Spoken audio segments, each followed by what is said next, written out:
harus ada temannya, ada orang yang di rumah gitu. Di sini sudah ada Bang Zulkifli Oh juga. gitu. Assalamualaikum Bang Zulkifli.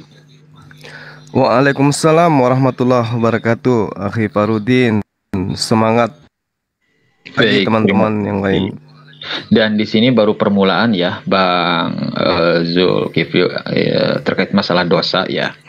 Terkait masalah dosa masih Baik. permulaan, beberapa menit ke belakang kita baru mulailah tentang dosa asal, bahwa menurut Ibu Ruth sendiri itu posisinya itu dosa itu manusia ya, ketika di Taman Eden tidak berdosa, Nabi Adam dan Hawa tersebut, dan mereka mengalami kematian ketika makan ya buah pengetahuan seperti itu. Nah, sebagai pengembangan untuk wawasan kita dan pandangan yang berbeda dengan kita, di sini ada Ibu Ruth ya dari pihak Protestan seperti itu, dan juga Bang Yohanan dari Unitarian, dan kedua orang yang satu ini santun, dan saya tidak sembarangan orang menaikkan ya, dan kita ingin mengetahui juga pendapat dari Bang Yohanan. Silakan Bang Yohanan. Oke, baik.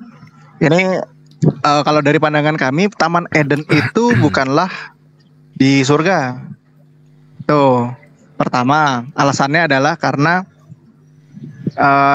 dikatakan oleh Tuhan sendiri kepada Adam itu, berkuasalah kamu atas segala binatang merayap dan lain sebagainya di bumi gitu loh.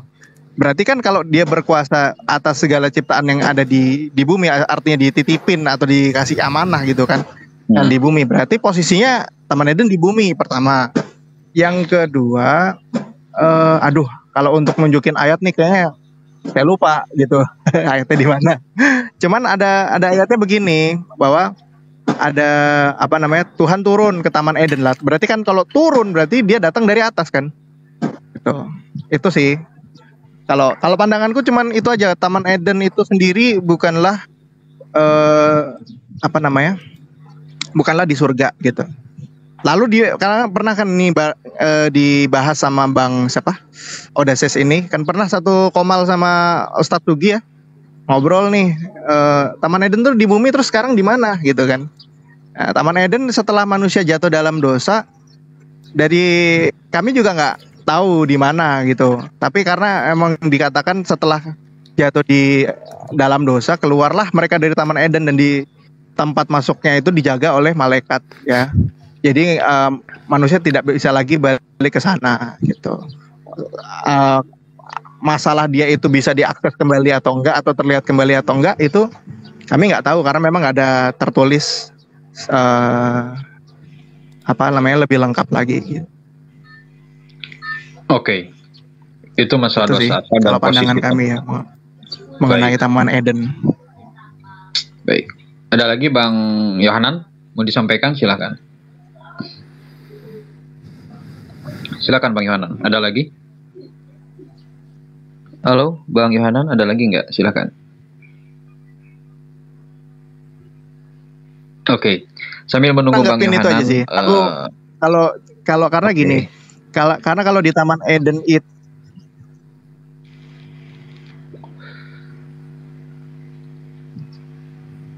Oh, suaranya putus-putus nih. Nggak tahu punya saya atau Bang Yohanan ya? Kok nggak ada suara ya? Khawatir punya saya juga lagi. Enggak, Bang Yohanan ya yang putus-putus. Jadi kalau emang karena di Taman Eden itulah, jadi kan memang di surga nggak ada ini ya, katanya nggak ada dosa. Ya memang benar nggak ada dosa. Tapi untuk maksudnya untuk kalau soal Taman Eden dan surga itu nggak sama gitu. Dan ini menurut Alkitab ya, menurut Alkitab. Saya tahu di Al-Quran udah pernah saya tanya ke Ustadz Sugi dan kawan-kawan muslim yang lain, tidak sama gitu. Jadi memang nggak ada dosa di surga, sedangkan di Taman Eden di situ ada dosa ya. Pertama kali manusia berbuat dosa. Oke, baik. Silakan Bang Audas, nanti kita ke Bang Zulkifli, dan silakan saya serahkan ke teman-teman ya untuk giliran. Kita hanya prolog dulu. Setiap orang, Bu Ruth sudah memberikan pendapat, termasuk Bang Yohanan. Kita ke Bang Audas, lalu nanti ke Bang Zulkifli. Sisanya saya serahkan semua untuk memberikan tanggapan, pernyataan, jawaban. Silakan, Bang Audas. Halo Bang Audas, silakan. Iya. Sesudah itu nanti Bang Assalamualaikum Zulkifli. warahmatullahi wabarakatuh. Waalaikumsalam warahmatullahi wabarakatuh. Silakan. Iya, siap.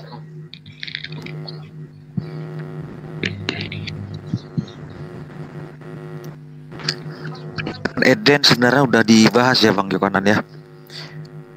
Tapi di sini Anda selalu mengatakan bahwa Taman Eden itu ada di bumi itu. Kan dalam Alkitab Kejadian pasal 1 kalau Anda buka itu ada menceritakan tentang mulanya Elohim itu menciptakan langit dan bumi.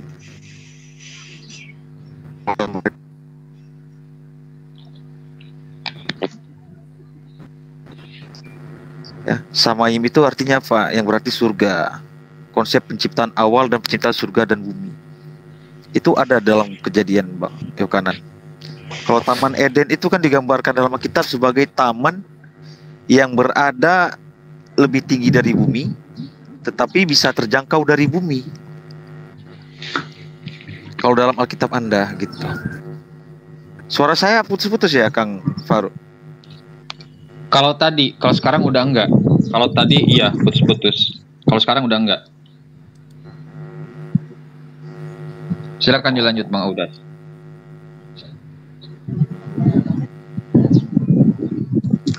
Punten, sebelum dilanjutin, kalau ini kapal berangkat, saya izin out ya.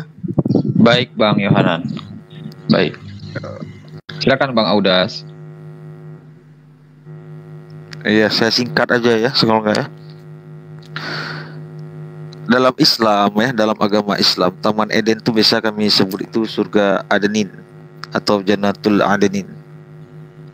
Itu bisa kita buka dalam surat Al-Bayyinah ayat 7 sampai 8. Sesungguhnya orang-orang beriman dan beramal soleh, berbuat kebaikan dan meninggalkan keburukan, mereka itulah sebaik-baik makhluk.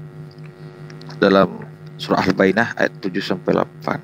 Singkat dari saya, silakan Gurunda Zuma melanjutkan tentang Baik, Taman Eden. baik. Bismillahirrahmanirrahim. Terkait dengan tema ini, ya ini udah sering kita ulas ya, bahwa kesimpulan saya pribadi terkait dengan terlepas daripada Al-Quranul Karim yang sudah nyata mengatakan bahwa jannah itu bukan bumi, itu udah pasti ya. Bagaimana kemudian Nabi Adam alaihissalam itu dicipta. Tapi penciptaannya kemudian memang diperuntukkan untuk mengisi bumi sebagai khalifah. Itu yang pertama. Kedua, kalau kita melihat lebih jauh, lebih dalam lagi tentang di manakah Adam ini dicipta, di manakah Adam ini kemudian bertempat tinggal sebelum Adam ini kemudian diusir dari bumi, maka kita lihat aja original teks dari kitab teman-teman Kristen.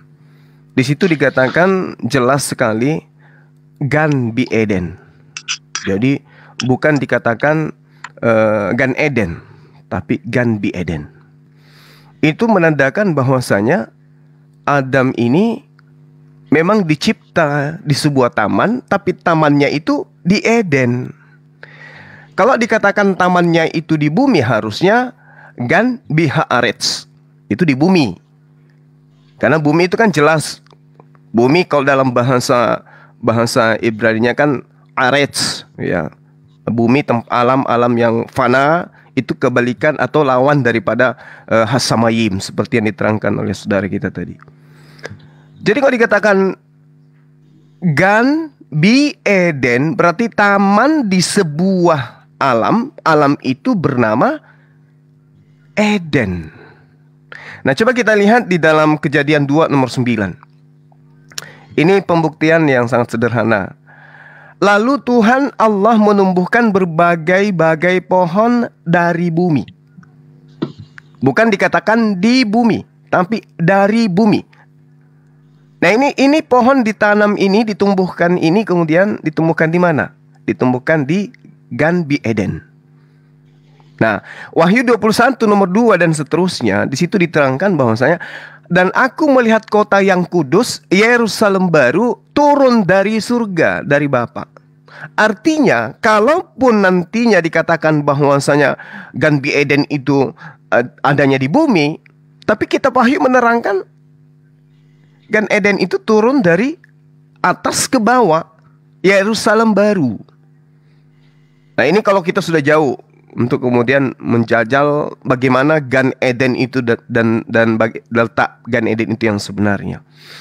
Jadi Adam itu kemudian diusir. Jadi bukan diusir dari bumi ke bumi, tapi diusir dari jannah ke bumi. Kenapa diusir? Karena itu kronologis, memang Tuhan sudah menjadikan semua itu sebuah skenario. Diciptanya Adam kemudian untuk diuji.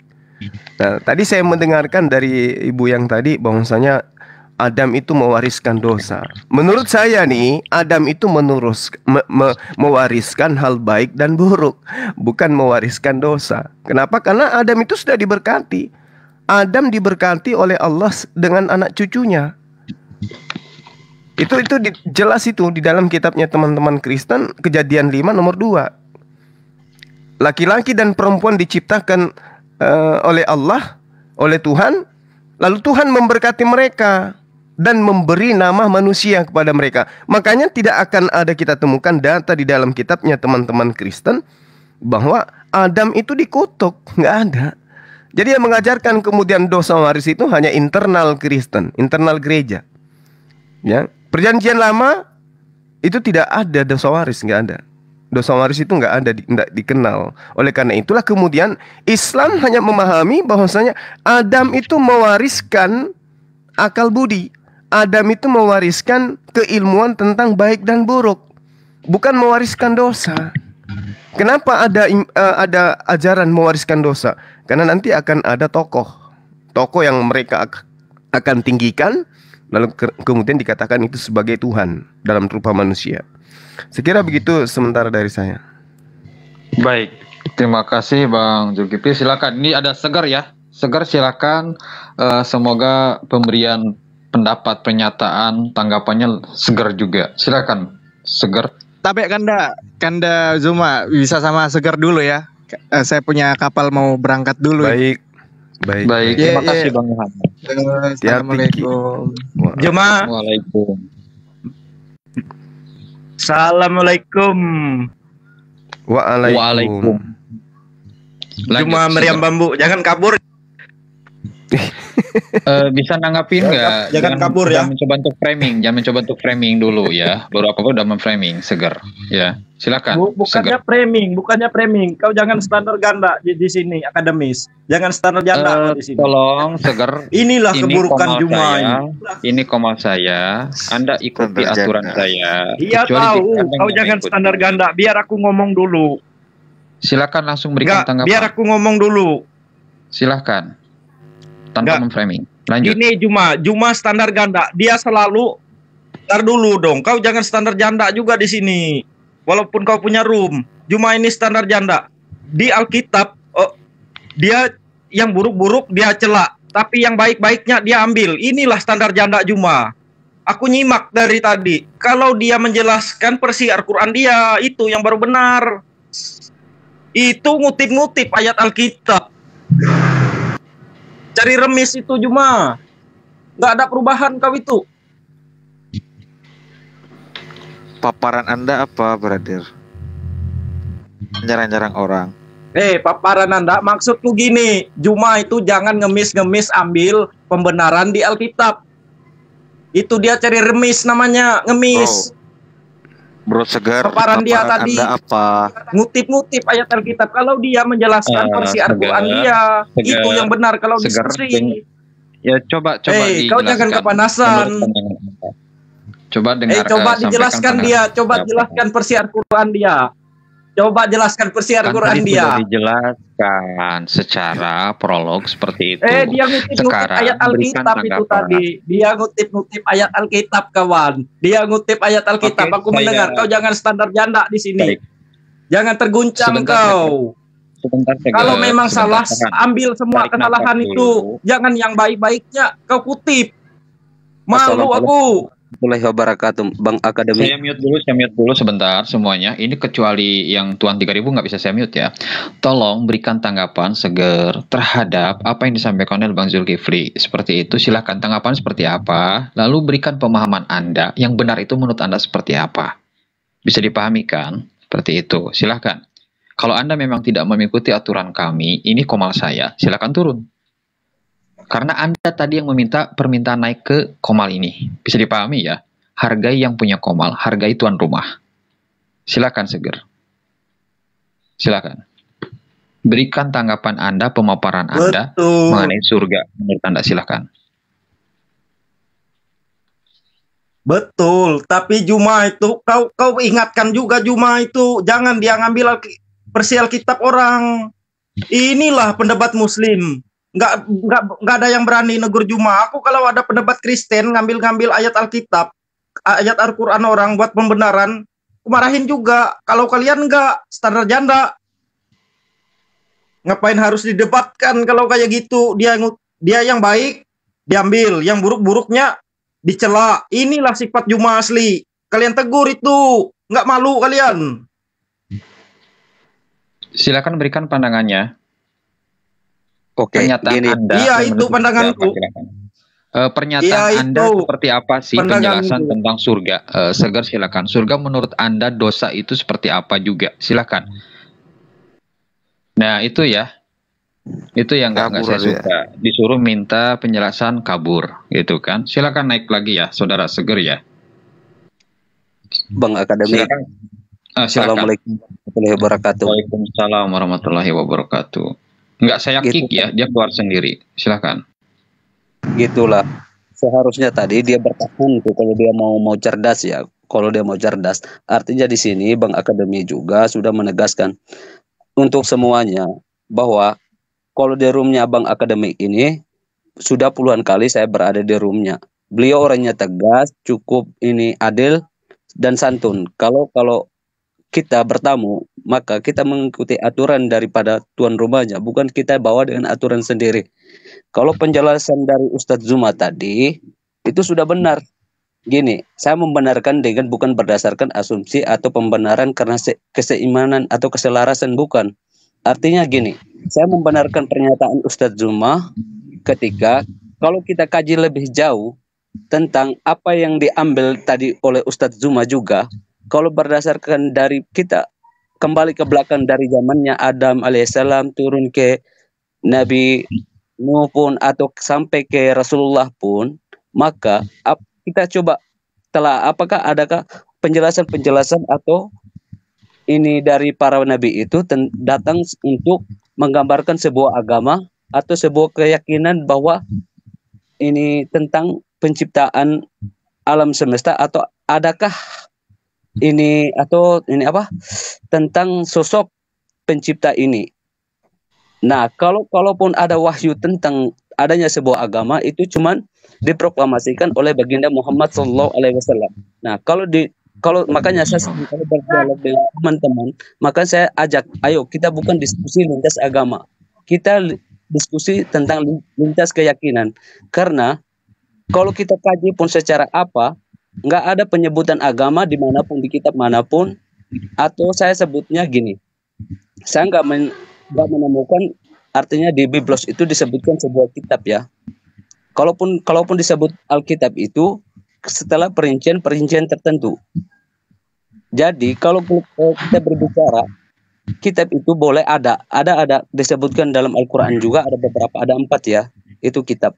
Nah, kalau berbicara tentang agama, maka yang layak itu cuma satu. Artinya kelayakan yang disebut agama itu Islam, karena memang Rasulullah memproklamakan tentang Islam itu benar. Jadi kalau kita kaji lebih jauh lagi, nggak ada ini yang diproklamakan nabi-nabi sebelumnya dengan sebutan agama. Jadi dialognya kalau boleh dialog tentang ini lintas keyakinan saja. Terima kasih, Bang. Oke, Assalamualaikum warahmatullahi wabarakatuh. Waalaikumsalam warahmatullahi wabarakatuh. Maaf Bang Tom and Jerry, kita berikan dulu ke Ridho Ali ya, yang pertama kali naik daripada Tom and Jerry. Oke, dan segar, Oh, segar, siap. silakan Anda berikan dulu naik ya, naik permintaan naik ke Komal dan tolong untuk memberikan pemaparan jika segar pengen naik lagi. Silakan Bang Ridho. Anda dari mana? Muslim ataukah bukan? Silakan. Assalamualaikum warahmatullahi wabarakatuh, Kang Zuma, Ustadz Zuma. Ini seorang Waalaikumsalam ustadz yang warahmatullahi wabarakatuh. yang Lanjut, Bang, selalu lanjut. ku nanti ilmunya. Oke, Maha suci Allah. Ya, Silakan. Pak Tuan 3000 dan Tom and Jerry, jazakumullahu khairan atas kesempatannya. Ya, betul apa yang disampaikan oleh 3000 tadi. Dan memang dari awal tadi saya dari tengah-tengah udah mengikuti Ustaz Zuma. Tadi saya ada kesibukan dikit terus masuk lagi. Dan memang sudah pasti gak ada yang menurut saya itu standar ganda. Kalau kita mau standar ganda, ngapain kita banding-bandingin gitu. Kalau standar ganda kan apa-apa yang kita ambil itu dianggap benar toh. Dan Ustaz Zuma memang sudah bagus gitu. Terima kasih pemaparannya. Terima kasih Bang Ridho Ali. Silakan Bang Tom and Jerry. Assalamualaikum guru-guru Ustaz semua yang ada di Komal. Ingin bertanya aja ini, ingin bertanya ini, ada sesuatu yang mungkin pertanyaan bodoh lah. Tapi bikin penasaran begitu Pak Ustaz Zuma. Iya. Ya kalau kita kan manusia berbuat jahat itu kan atas pengaruh iblis atau setan. Betul nggak Bang Zuma? Iya, iya. Ya sekarang yang saya tanya, ada pernah di buka-buka TikTok ada apa nih macam dia penganut non agama begitu, dia bikin VT-nya. Kalau pada saat setan mempengaruhi Nabi Adam untuk mengambil buah itu, siapa yang membisikkan iblis itu? Kalau kita kan manusia berbuat dosa, iblis yang membisikkan. Kalau iblis pada saat merayu Hawa itu, siapa yang bisik iblis itu? Demikian Ustaz. Mungkin bisa dijawab. Iya. Jadi kalau saya yang ditanya ya? Ya Ustaz Zuma. Atau yang lain bisa juga. Ya. Oke. Jadi gini, kalau Islam ya, ini saya jawab bebas saja ya. Jadi kalau di Islam itu, ketika Allah memerintahkan kemudian iblis sujud, maka dia tidak mau sujud. Sehingga Allah bertanya, apa yang membuat engkau tidak mau sujud kepada Adam ketika saya perintahkan engkau untuk sujud? Iblis mengatakan saya lebih mulia. Jadi dia bukannya murni membangkang kepada perintah pada saat itu, tapi karena kesombongan, merasa dirinya lebih tinggi derajatnya daripada Adam alaihissalam. Merasa dirinya berasal dari keturunan atau bangsa yang lebih hebat daripada bangsa manusia. Sehingga Allah mencap mereka itu, iblis ini, sebagai makhluk yang kemudian dijanji oleh Allah untuk mengisi neraka karena pembangkangan itu. Sehingga dikatakan di dalam Al-Quranul Karim surah Al-Araf ayat 16, ya, karena engkau telah mengutuk aku, karena engkau telah menghukum aku sesat, maka saya benar-benar akan menghalang-halangi mereka dari jalanmu yang lurus. Kemudian saya mendatangi mereka dari muka, dari belakang, dari kanan, kiri, atas, bawah, dan engkau tidak akan mendapati kebanyakan mereka bersyukur. Jadi iblis itu diberi kemampuan memang untuk menghalang-halangi anak keturunan Adam kepada kebenaran, kepada kebaikan. Dengan cara apa? Apakah dia datang mewujudkan diri? Tidak. Makanya dikatakan iblis itu berasal dari dua golongan, dari jin dan manusia. Jadi iblis yang tadinya menggoda ingin menyesatkan manusia, itu cara penyesatannya tidak datang dalam rupa wujud aslinya, tidak. Tetapi dia menggunakan kelihayannya kemudian karena dia mampu melihat manusia tidak mampu melihat dia. Jadi dia menggunakan siasat termasuk menggunakan manusia. Jadi manusia yang kemudian menyesatkan sesamanya manusia itu juga iblis. Nah ini menarik. Tadi saya berharap materi ini lari ke sana. Setelah saya melihat ada dari pihak Islam, pihak Kristen, ibu siapa tadi itu? Saya melihat dia kelihatannya ada kepiawaian dalam keilmuan. Iya, Ibu Ruth. Saya ingin mengarahkan ke sana bahwasanya Islam atau Kristen menjadi tunggangan iblis saat ini untuk menyesatkan umat manusia. Karena pasti dalam satu agama dari dua agama ini menjadi alat iblis untuk menyesatkan anak manusia. Jadi tidak ada yang membisikkan iblis untuk menyesatkan, tapi itu adalah merupakan keinginan dia sendiri. Makanya dikatakan dalam surah Al-A'raf ayat 16 nomor 17 ayat 16 dan 17. Aku akan menyeret mereka, aku akan menghalang-halangi mereka. Aku dalam hal ini dia tidak butuh pembisik. Dia sendirilah yang membisikkan karena kodratnya dia sebagai penyesat, Satan, itu maka dialah yang menyesatkan manusia tanpa harus kemudian menerima bisikan dari makhluk lain. Dia yang minta kepada Allah, karena engkau telah menghukumku tersesat, maka saya benar-benar akan menghalangi mereka dari jalanmu yang lurus itu. Nah ini sahabat, pertanyaan yang sangat baik. Ya, karena itulah kemudian kita berharap ada dari teman-teman Kristen yang bisa dialog untuk membahas tentang ini. Makasih, demikian sementara. Baik, terima kasih. Dan di sini sudah ada yang ngirim permintaan naik saya pun nggak tahu ya yang bersangkutan itu dari pihak siapa, saya nggak tahu. Bang Tuan Ribu atau siapa yang bisa saya turunkan? Saya pamit dulu. Assalamualaikum. Sama-sama. Waalaikumsalam warahmatullahi wabarakatuh. Baik, saya akan naikkan ya. Dan silakan bagi pihak Kristen yang mau naik ya. Waduh, kan mau saya naikkan malah nggak ngirim permintaan. Silakan. Ada yang mau ditambahkan teman-teman, silakan ya. Gini, saya pengen menyangga ini Bang Zuma sedikit dulu, Ustadz Zuma sedikit dulu, Bang. Iya. Gini, kalau persoalan Abang tadi menyebutkan dua agama, artinya gini, Bang. Saya dalam lingkup ini pencarian juga untuk membahas apakah konteks agama itu benar ada beberapa agama.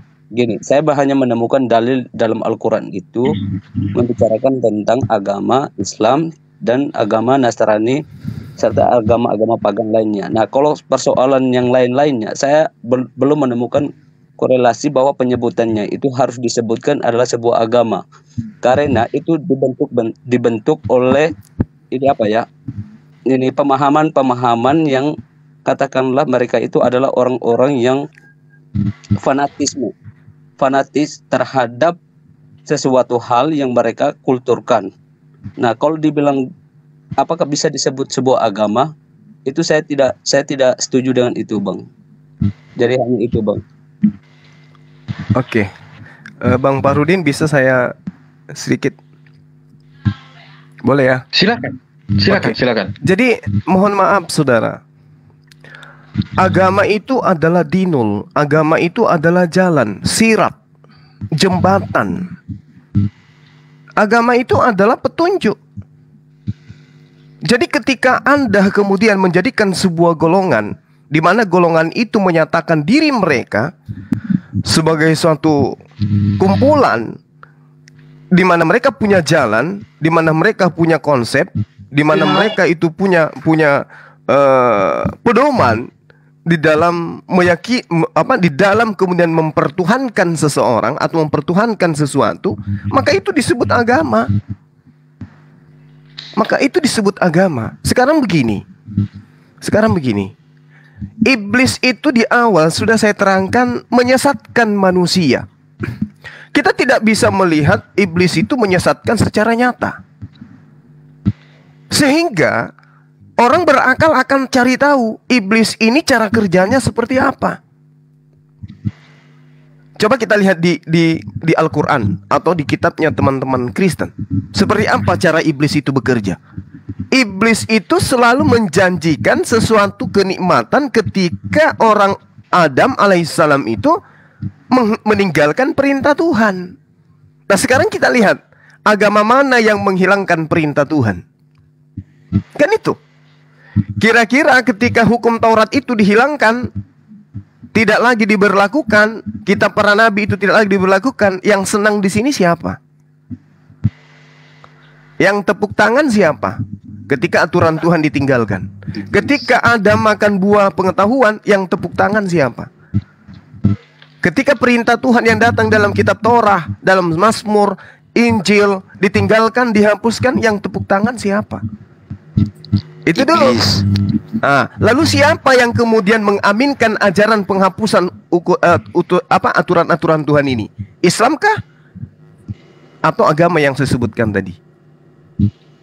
RT 16. Nah, itu. Jadi iblis itu siasatnya luar biasa. Dia titip pesan kepada seluruh umat manusia, engkau adalah anak Allah. Siapa yang mengaminkan itu sekarang? Bahwa Allah punya anak? RT 16. Nah, itu dia. Jadi kerangka berpikir itu harus digunakan untuk kemudian mencari di mana iblis ini sekarang bermuara. Kan begitu, Bang. Jadi saya tidak ngada-ngada, bukan juga saya menghujat, tidak. Saya berdasarkan Al-Qur'an. Laqad kafaral ladzina qalu. Kan itu. Datanya kan ada di situ. Bukan masalah dia Yahudi, bukan masalah dia Nasara, tapi dia mengatakan Tuhan itu ada 3 pribadi, apa hukuman Allah? Kafir. Kan gitu, Bang. Kalau Anda masih ragu itu, ya justru saya pertanyakan itu. Ya, silakan. Oke, silakan. Dan di sini pun ada Ustadz Romli ya. Silakan Ustadz Romli ya. Monggo, sudah itu Bang Semar. Oh, dia. Silakan Bang Ustadz. Silakan Ustadz Romli. Halo Ustadz Romli, jangan di-mute Ustadz. Monggo Ustadz. Nggih, matur nuwun. Apa Gus Fahruddin dan apa Gus Suma juga yang lain-lain. Assalamualaikum warahmatullahi wabarakatuh. Waalaikumsalam. Jadi begini, warahmatullahi wabarakatuh. saya karena menyimak di akhir-akhir bahwa agama, nabi dan ajaran semuanya itu dari Tuhan yang sama. Maka ketika kita berbicara tentang itu semua, bukan berbicara masalah pertentangan, tetapi berbicara masalah urutan, gitu kan? Jadi di dalam semua kitab suci, 104 kitab suci dan lembaran suci itu menurut Ibnu Hibban ya hadisnya ya. Dan 124.000 Nabi Rasul itu menurut hadis Abu Abdullah ya kan, itu semuanya ajarannya adalah dari Tuhan yang sama, tetapi wa ummatuhum syatta, begitu kan. Jadi ibu-ibunya saja yang berbeda, artinya syariatnya sesuai dengan Nabi dan kaum di zamannya. Secara logika, sehingga ajaran yang merupakan urutan itu ajaran yang terakhir saja yang bisa membenarkan semua kitab suci sebelumnya setelah mengkoreksinya, gitu kan. Jadi karena hanya di dalam Al-Quran saja ada 2 hal penting. Ini penting saya utarakan. Yang pertama, bahwa hanya Al-Quran saja merupakan satu-satunya kitab suci dari Tuhan yang akan dijaga oleh Tuhan. Tetapi terhadap semua kitab sucinya bukan berarti membeda-bedakan, tetapi ketidakdijagaannya semua kitab suci selain Al-Quran itu adalah sebagai ujian bagi umat dan nabinya di zamannya. Itu yang pertama. Yang kedua, hanya di dalam kitab suci Al-Quran saja yang ada pernyataan jelas dan tegas bahwa Nabi Muhammad SAW adalah nabi terakhir. Artinya apa? Tidak ada nabi lagi setelah Nabi Muhammad, tidak ada ajaran lagi setelah ajaran Islam, gitu kan? Jadi kalau yang mengaku-ngaku ada ajaran ini tertolak karena ada pernyataan sendiri bahwa Nabi Muhammad adalah nabi yang terakhir. Tidak ada di kitab suci yang lain 2 hal ini. Nah, itu yang pertama. Sehingga terakhir Bismillahirrahmanirrahim. Walladzi nafsu Muhammadin biyadihi la yasma'u bi ahadun min hadhil ummah yahudiyyun wala nasraniyyun thumma yamutu wa lam yu'min billadzi ursiltu bih illa kana min ashabin nar. Hadis Sahih Muslim, nomor hadisnya 153 dari jalur Abu Hurairah. Jadi maksud secara bebas dari hadis ini adalah siapapun baik dari kalangan Yahudi, Nasrani ya. Jadi ahlul kitab itu menurut Al-Munawi dalam Faidul Qadir adalah 3. Yahudi, Nasrani dan Majusi. Tetapi menurut yang lain cuma 2 ya. Enggak masalah itu. Siapapun yang hidup di zaman baginda Nabi, termasuk hidup di zaman sekarang, zaman umatnya baginda Nabi, yang mereka itu wafat namun tidak beriman dengan apa yang baginda Nabi bawa, yaitu Islam, maka orang itu pasti menjadi penghuni ahli neraka. Oleh karena ini saya sampaikan, aslim taslam, masuk Islamlah sehingga panjenengan semua bisa selamat. Bahkan dalam hadis yang diriwayatkan oleh Imam Kutubus Sittah, hadis sahih ini ada hadis panjang yang terakhir bunyinya begini, walladzi nafsi biyadihi law anna Musa, bahkan di dalam Ibnu Katsir itu juz 3 halaman 90 ada tambahan Isa. Jadi law anna Musa wa Isa, begitu kan. Kalau hadis ini enggak. Tapi sama maksudnya. Lau anna Musa alaihi salatu wassalam kana hayyan ma wasi'ahu illa ayyattabi'ani, dalam Musnad Ahmad bin Hanbal ya, dalam as-sunnahnya Ibnu Abi Asim, Abdul Bar, macam-macam ini. Jadi seandainya Nabi Musa bahkan Nabi Isa itu hidup di zaman baginda Nabi, juga zaman sekarang maksudnya zaman umatnya baginda Nabi, tidak diperkenankan bagi beliau berdua kecuali mengikuti ajaran baginda Nabi, yaitu ajaran Islam. Nah, apalagi umatnya, ini nabinya loh, oleh Tuhan yang sama itu diperintahkan untuk begitu. Nah, demikian. Ya, apakah jawaban saya ini berkaitan? Saya kan baru mendengar dan baru belajar Zoom. Mohon maaf kalau saya salah. Abah Fakhruddin, Abah Zuma, mohon saya dikoreksi. Baik, begitu. Matur suman wun, matur sekelangkong. Ustaz. Oke. Teman-teman, ini si Segar ya sudah lagi mengirimkan permintaan dan mohon untuk teman-teman berikan ruang dan waktu biar Oten untuk naik lebih dahulu ya. Dan sebentar Abah Fakhruddin, nanti malam saya tanya jadi ya anu bahas sirah di Zoom ini. Bukan, hari Rabu Ustaz, Rabu depan. Rabu. Hari Rabu. Kalau nanti malam nggak jadi, nggak ada acara ya? Belum dimulai Ustaz, hari Rabu. Oh ya, siap Komandan. Ya, lanjut. Ya, monggo Ustaz. Suwun ya. Saya aja yang turun, Bang. Baik. Ya, saya aja yang turun, Bang Akademik. Ya, assalamualaikum sebelumnya. Salam juga buat teman-teman di sini semuanya. Bang Uco ini? Bukan, saya Muhammad Sugito Bang. Bang. Oh iya, suaranya sama. Ya, biasa di Zoom. Kok panjenengan mau turun, Bang? Saya aja yang turun, Bang. Itu ada seger-seger, ada seger-seger. Aduh, Pak Ustadz, ada seger-seger. Oh. Gimana turunnya saya tidak tahu. Turunkanlah, Bang Pak ini. Lah ya itu saya juga harus turunkan. Lewat pintu. Belajar juga apa ini. Ya bisa. Bang Akademik, sebelum ini ke segar-segar nanti ya. Ini gini, saya pengen ke Ustadz Zuma lagi. Tapi saya sapa dulu Ustadz ini Romli. Assalamualaikum warahmatullahi wabarakatuh. Waalaikumsalam warahmatullahi wabarakatuh, Abah Gus. Gini, Bang Zulkifli, Bang atau Ustadz Zuma, gini. Tadi yang saya tekankan terhadap penamaan sebuah agama itu ketika disebutkan harus diperkuat gitu, Bang. Nah, kalau soal penamaan itu, kalau dibentuk berdasarkan ini kelompok-kelompok itu, kalau saya biasanya mengenalnya dengan sekte-sekte ataupun kalau istilahnya kita sekarang kepada yang lebih dikenal dengan LSM pun ataupun organisasi-organisasi ya Bang. Nah, kalau soal kita tekankan pada penamaan sebuah keyakinan ketika mengkultuskan sesuatu, meyakinkan sesuatu, nah harus berdasarkan dalil. Contoh saya tekankan begini, Islam ditekankan bahwa penamaannya dalam dibentuk menjadi Islam itu diartikan dalam ini beberapa bentuk seperti bentuk istilahnya ataupun penamaannya. Namun kalau dipertanggungjawabkan secara dalil, maka ketegasan Allah tentang penyebutan Islam juga itu ada. Nah, seperti itulah makanya saya ingin melihat ketika yang lain disebutkan sebagai sebuah agama, bisa ini dipertanggungjawabkan seperti hal layaknya penyebutan Islam seperti itu, Bang.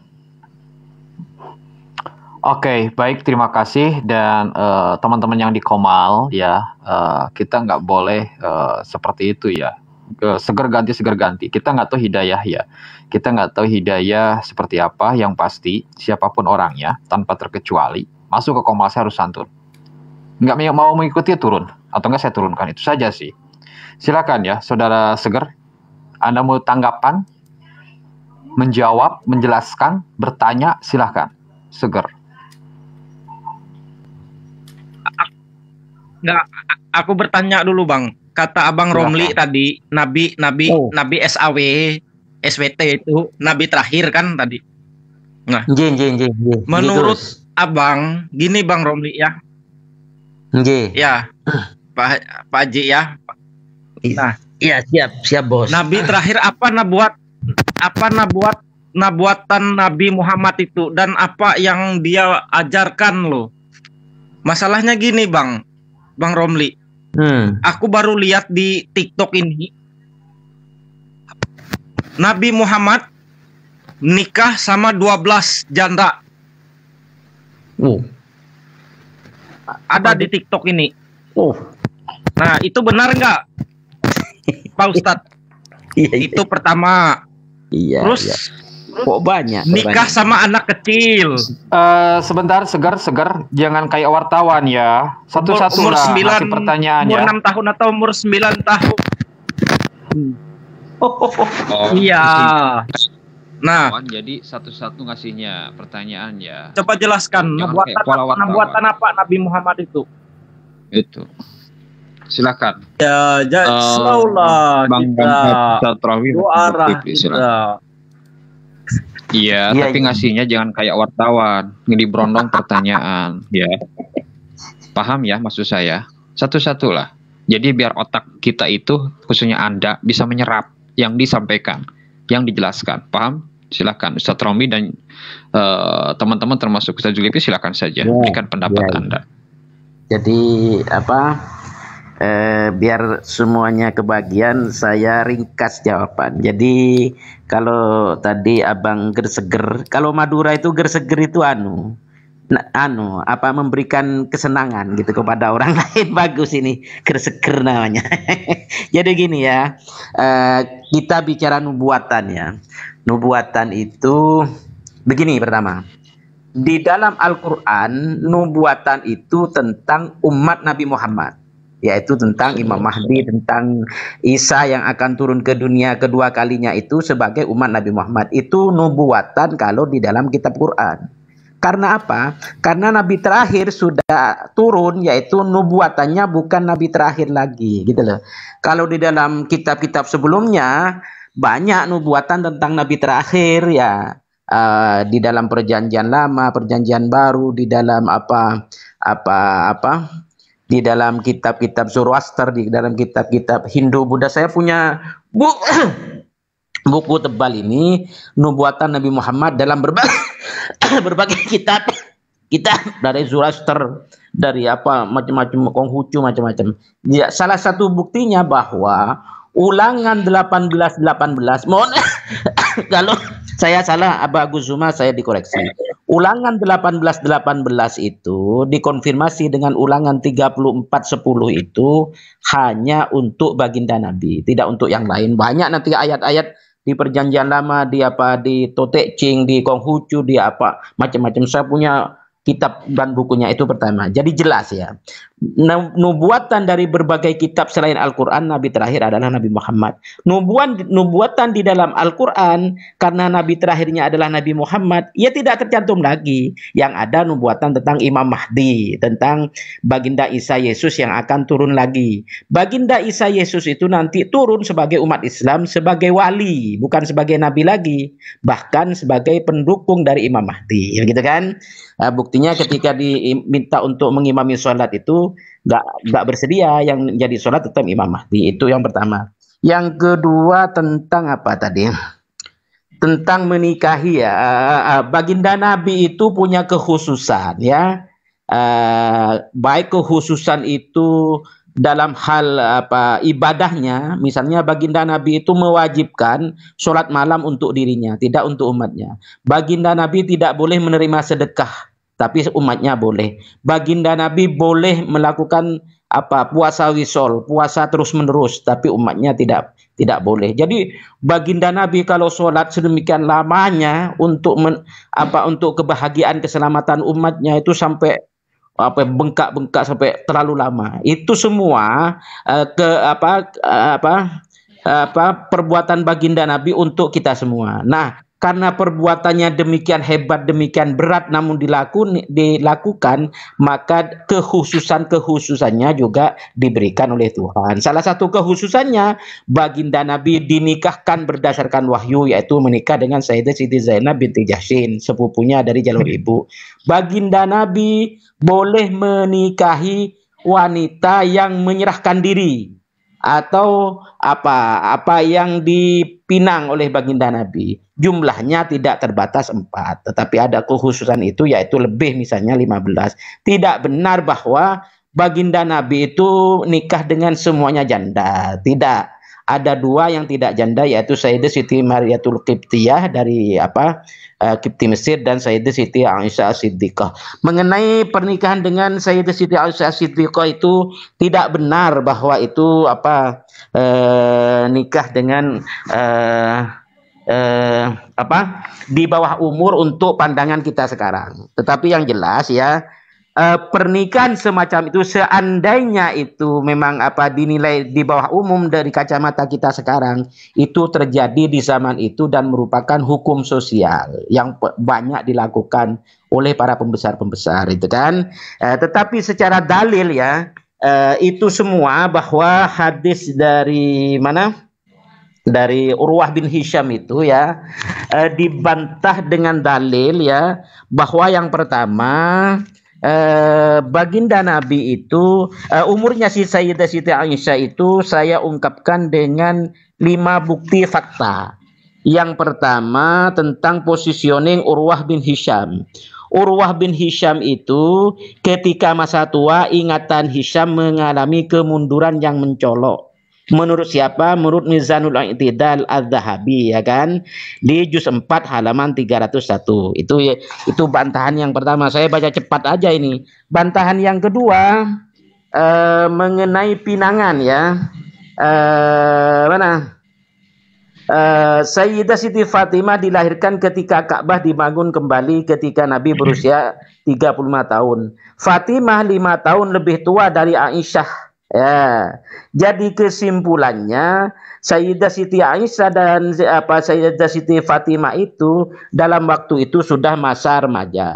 Dalam kitab Al-Isabah fi Tamyizis Sahabah Ibnu Hajar Asqalani juz 4 halaman 377. Bukti yang ketiga, umur Sayyidah Siti Aisyah dihitung dari umur kakandanya, yaitu Siti Asma binti Abu Bakar lain ibu ya, bahwa Asma lebih tua 10 tahun dibanding Aisyah ya. Bahkan menurut Ibn Katsir Asma melihat menurut Ibn Katsir, menurut Ibnu Hajar, Asma hidup sampai 100 tahun dan meninggal tahun 73 atau 74 Hijriyah. Sebentar ya. Jadi Asma berusia 27 atau 28 tahun ketika hijrah. Jadi Sayyidah Siti Aisyah berusia 17 atau 18 tahun ketika menikah dengan baginda Nabi Muhammad SAW. Menurut siapa? Menurut ini saya baca Ibnu Hajar Asqalani dalam Taqribut Tahdzib ya, juz halaman 654 ya. Bukti yang kelima tentang peristiwa perang Badar. Maaf Ustaz Tamliah, saya potong. Jangan, saran saya jangan terlalu panjang. Khawatir ilmu yang diberikan Ustadz itu mubazir waktunya. Itu mubazir waktunya karena belum tentu yang bersangkutan. Lanjut. Itu. Maaf Ustadz, saya potong. Iya. Oke, silakan kita giliran dan yang lain. Enggak apa-apa, bagus. Terlalu panjang ya. Karena memang datanya banyak. Iya. Itu. Makanya tadi. Terima kasih, lanjut yang lain ya. baik suwun Ustaz. Makanya tadi saya Oke, memberikan. Bang Akademi. Sebentar, Boleh aku ngomong, Bang Akademi? Sebentar. Dari tadi Anda bertanya beberapa kali. Sebentar, tahan ya, tahan. Biar kita pun enak dua arah, biar kita pun enak dua arah ya. Dan tolong bagi teman-teman yang mengirim permintaan, berikan ruang dan waktu dulu untuk pihak, yaitu pihak Kristen sendiri untuk naik ya.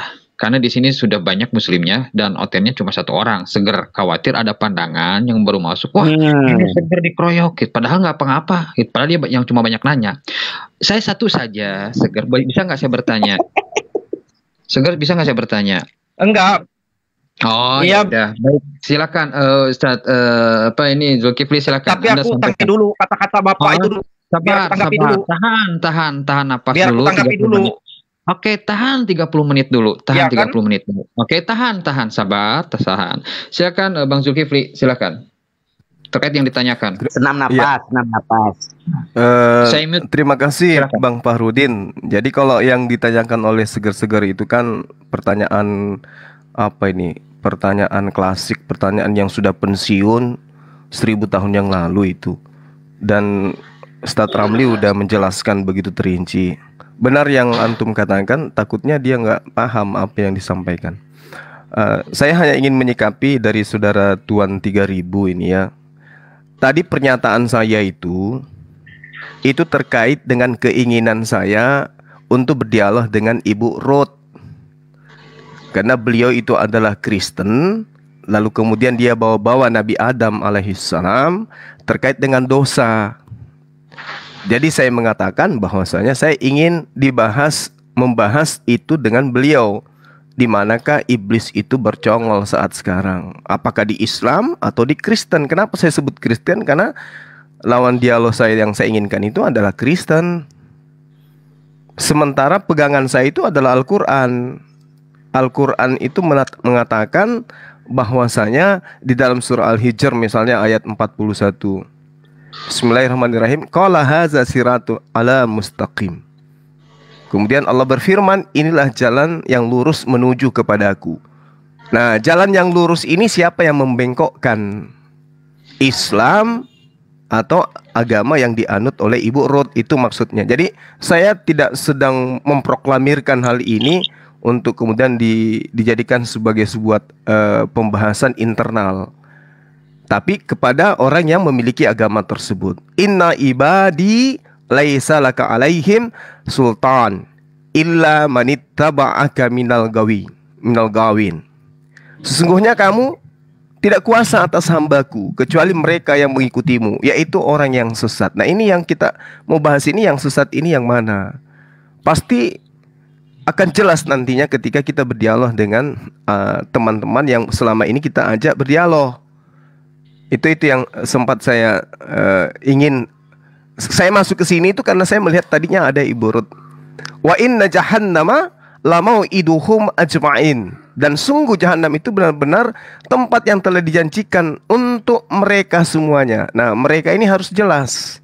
Nah, untuk menjelaskan itu maka kita harus ada lawan dialog yang memahami tentang agamanya, supaya kita tahu arahnya sebenarnya. Terkait dengan Adam ya, karena Adam baik di Bible maupun di dalam Al-Quran itu sangat jelas. Aku akan melakukan permusuhan antara keturunanmu dan keturunannya. Keturunanmu akan meremukkan kepala, keturunannya akan meremukkan kepalamu, dan engkau akan meremukkan tumitnya. Kejadian 3 nomor 15. Begitu juga yang ada di dalam Al-Quran, bahwasanya segolongan dari kalian akan menjadi musuh sebagian yang lain. Saya kira begitu dari saya, Bung. Mohon maaf kalau kata-kata saya itu tidak berkenan buat saudara. Makasih. Baik, terima kasih. Nah, ini sudah ada yang ngirim permintaan ya. Kebanyakan saya tahu ini Muslim, tetapi saya nggak tahu satu orang ini Muslim atau bukan. Saudara Bondan, bisa berikan ruang dan waktu Bang Tuan 3000 maupun Bang Audas. Oke, saya yang turun. Tapi sebelumnya saya pengen ini sapa dulu Ustadz Zuma. Oke, terima kasih Bang. Ustadz Zuma, terima kasih banyak. Iya, bisa sama-sama. Oke, baik sudah. Assalamualaikum warahmatullahi wabarakatuh. Waalaikumsalam warahmatullahi wabarakatuh. Baik, Saudara Bondan saya naikkan dan mohon maaf teman-teman ya, kita berikan dulu ruang dan waktu untuk pihak Oten seperti itu. Oke, sebentar ya. Karena ini maksimal 6 ya dengan host. Seperti itu. Jadi mohon dimaklumi. Dan siapapun Anda, baik muslim maupun bukan, mari kita giliran menyampaikan pendapat. Dan jangan mendominasi ya. Seperti itu. Silakan Saudara Bondan, Anda muslim atau bukan? Kalau aku bukan muslim. Oke, baik. Ada yang mau ditanyakan? Ada yang mau disanggah? Silakan. Aku menghargai seluruh umat beragama, jadi aku harus mengucapin Assalamualaikum warahmatullahi wabarakatuh. Salam kenal ya buat semuanya dulu. Waalaikum. Silakan. Waalaikumsalam kenal. Baik. Di sini aku mau bertanya, Bang. Maaf ya kalau memang menyinggung atau gimana, sebelumnya aku minta maaf dulu ya. Ini aku mau bertanya, apakah umat muslim itu diwajibkan untuk sunat atau tidak? Nah terus kalau diwajibkan untuk sunat, di dalam Al-Quran itu ditulis diwajibkan di sunat apa enggak gitu loh Bang? Gitu doang. Oke. Baik, kita giliran ya. Tadi Pak Ustadz Romli yang menjawab pertama kali. Silakan kita alihkan ke Ustadz Abbas, Zulkifli Abbas. Silakan. Nanti kita giliran untuk pertama kali menjawab. Monggo. Iya, baik. Jadi perintah Allah itu sangat jelas kepada baginda Rasulullah Muhammad SAW. Diterangkan di dalam Al-Quran surah An-Nahl ayat 123. Bismillahirrahmanirrahim. Tsumma auhayna ilaika anittabi'a millata Ibrahim hanifan wa ma kana minal musyrikin. Jadi diilhamkan, diwahyukan kepada baginda Rasulullah Muhammad SAW. Ikutilah agama Ibrahim yang lurus. Dan dia bukan termasuk orang-orang yang musyrik. Jadi ini perintah. Loh, tapi kan perintahnya datang kepada baginda. Ya, betul. Tapi Allah mengatakan di dalam Al-Quranul Karim, Qul in kuntum tuhibbunallah. Katakan kepada manusia, wahai Rasulullah, wahai Muhammad, jika mereka mencintai Allah, fattabi'uni. Jika engkau mencintai Allah, maka ikutilah aku. Maka umatnya wajib hukumnya mengikuti baginda Rasulullah Muhammad SAW. Ya, fattabi'uni wahyu maka Allah akan mencintaimu wa yaghfir lakum dzunubakum wallahu ghafurur rahim. Maka Allah akan mencintaimu, mengampuni dosa-dosamu. Sesungguhnya Allah Maha Pengampun dan seterusnya. Jadi umat Islam itu wajib hukumnya mengikuti ini perintah. Nah, Rasulullah Muhammad SAW mengatakan salah satu syariat daripada baginda Abraham alaihissalam itu adalah sunnat. Berarti umat Islam itu wajib mengikuti itu. Hukumnya wajib mengikuti bila Abraham. Sekira begitu. Silakan. Baik. Yang lain silakan. Sudah paham ya? Sudah. Boleh ngomong kan Bang? Kalau kan 2 versus 2. Siap nggak Saudara Bondan maupun Seger? Saya berikan tema yang temanya adil, 2 arah. Yang dibahas dalam 2 perspektif yang berbeda. Gimana Saudara Bondan dan juga Seger? Iya, siap. Berarti Bang, siap, berarti tapi aku tanggapi dulu. Cuma kau jangan kabur ya sama Pak Romli. Biar aku tanggapi dulu kata Pak Romli tadi. Aku belum ngomong dari tadi. Aku tanggapi Pak Romli. Tahan dulu. Seger, saran saya tarik dulu napas 30 menit. Tahan. Jangan dulu keluarkan dulu. Oke. Kalau memang siap, karena kan saya ini pakai HP ya. HP itu terbatas. Ya. Oke, saya berikan tema permasalahan teologis yang apa? Sebentar ya, agak berisik nih. Aduh, di sayanya nih lagi atau nih. Saya akan berikan tema ya, karena masalah hal ini tentu saja masalah yang klasik lintas agama ini. Saya berikan tema karena ini ada 2 Muslim dan juga 2 dari pihak Kristen. Kalau memang siap, saya akan berikan tema 2 opsi ya, yaitu mengenai masalah teologis ketuhanan atau mengenainya doktrin keselamatan. Pilih yang mana? Bagi pihak Seger maupun Bang Bondan, 2 lawan 2. Membahas masalah tentang ketuhanan atau doktrin keselamatan. Gini loh, Bang. Kalau mau dialog. Gini loh. 2 arah. Kan pertama disuruh naik itu kan nggak ada dibilang abang yang tentukan ini apa itu gitu kan nggak. Kan kan kita bertanya. Mau bertanya saja. Berarti mau bertanya saja kayak wartawan. Nggak mau diskusi secara santun dan 2 arah gitu maksudnya kalian itu. Kan kita nggak tahu, jadi kita bertanya gitu Bang. Oh, Jadi gini, gitu. Bang. Silahkan. Jadi gini, Bang, Akademi. Ntar dulu, biar aku tanggapi Juma sama Pak Romli dulu. Jangan kau lari kemana dulu. Dari tadi aku mau menanggapi kau duluan, orang yang duluan kau itu. Salah kau gitu. Biar aku tanggapi dulu. Silahkan, berikan penjelasan tanggapan secara singkat, jelas, padat, dan merayap. Oke.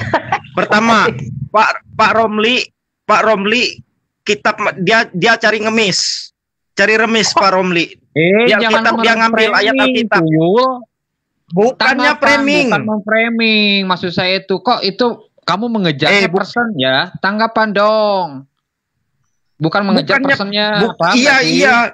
Jangan cari ngemis. Sudah 2 kali saya tegaskan. Kamu sudah 2 kali saya peringatkan. 1 kali lagi saya cari kebenaran versi Alkitab, versi Al-Quran dia. Tanpa menyerang pribadi. Jangan kau standar ganda. Sok. Bukannya menyerang pribadi. Dia ngambil kitab ulangan tadi. Bahwa ditujukan ke Nabi dia. Silakan sanggah. Itu kesalahannya. Pribadi. Silakan. Selesai itu. Maksudku gini, kalau dia Al-Quran itu benar, versi Al-Quran aja yang kau cari. Jangan versi ambil Pak Romli tadi menjelaskan bahwa yang di kitab ulangan, kitab berapa tadi ada kata-kata Pak Romli itu ditujukan ke nabinya. Itu cari remis namanya. Gak usah gitu kita kalau cari pembenaran. Jangan begitu. Coba ya kan Pak. Prolognya nggak mulai-mulai. Nah, itu selesai ngapain? Nih Bang Juma sanggahnya. Kalian anggap gitu maksud saya. Sanggahnya gitu loh. Kalian ambil juga ngemis. Lah, itu salah. Bapak itu mengakui tadi. Ya, saya itu ngambil kitab ulangan itu. Kenapa dia cari remis? Dia bilang kan Alkitab itu. Jangan cari remis kalau ada kesalahan di Alkitab itu. Jangan dia ambil di Alkitab itu juga. Itu munafik namanya. Selesai kalian itu. Ngapain lagi kita debat? Iya kan? Boleh saya jawab? Silakan. Kalau memang benar, jawab versi Al-Quran. Bang Seger. Kalau berbicara Bang Seger, sebentar, saya mau menjawab singkat saja. Apakah pernah pendebat Kristen? Saya diberi waktu ini. Ketika ditanya, sudah diberi waktu ini, Bang Seger diam. Cari pembenaran, nggak ada apa. Bang Seger, kalau dia udah ya. Sebentar. Tolong dong berikan waktu orang lain untuk ngomong ya. Segar sudah menyampaikan pendapatnya. Oke, ini akan diteluruskan, akan disanggah oleh Ustaz Romli. Seperti itu. Jadi tahan dulu, tarik napas dulu Segar 30 menit. Tahan, jangan dikeluarkan, oke? Silakan Ustaz Romli. Monggo Ustaz Romli. Jangan di-mute Ustaz Romli, jangan di-mute. Oh iya. Oh terima kasih Abah Fahrudin, juga Abang Seger. Begini, pertama, kalau kita dialog, pilihlah diksi yang enak, nyaman bagi semuanya.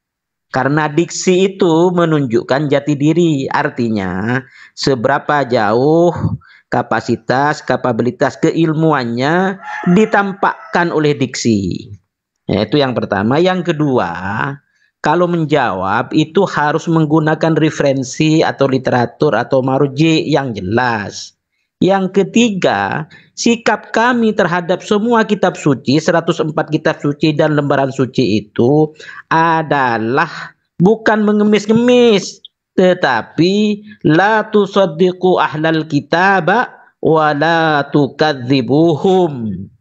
Ya kan? Ini hadisnya jelas, ini hadisnya sahih dalam Fathul Bari dan dalam Sunanul Kabir dari Al-Baihaqi, bahwa terhadap semua kitab suci sebelum Al-Quran, sikap kami jangan dibenarkan semuanya karena di sana banyak campur tangan tulisan manusia, tetapi jangan didustakan semuanya karena di sana banyak masih ada sisa-sisa firman Tuhan yang asli.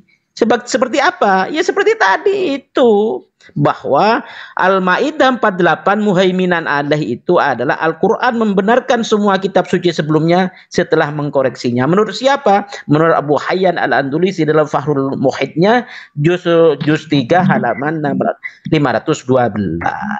Begitu. Kalau mau membahas ulangan 18 dikonfirmasi oleh Ulangan 34:10, panjang itu nanti. Itu tertuju kepada baginda Nabi kok sallallahu alaihi wasallam kok. Begitu Bang Seger, pakai referensi kalau jawab, jangan omong kosong saja, itu menjadi ketawaan orang. Silakan Bang Juma, sebelum kita ke Bang Vensius, silakan Bang Juma. Ada tanggapan Bang Juma? Pak, jangan cari remis. Sebentar, jangan ngutip-ngutip Alkitab kalau persiapan kau.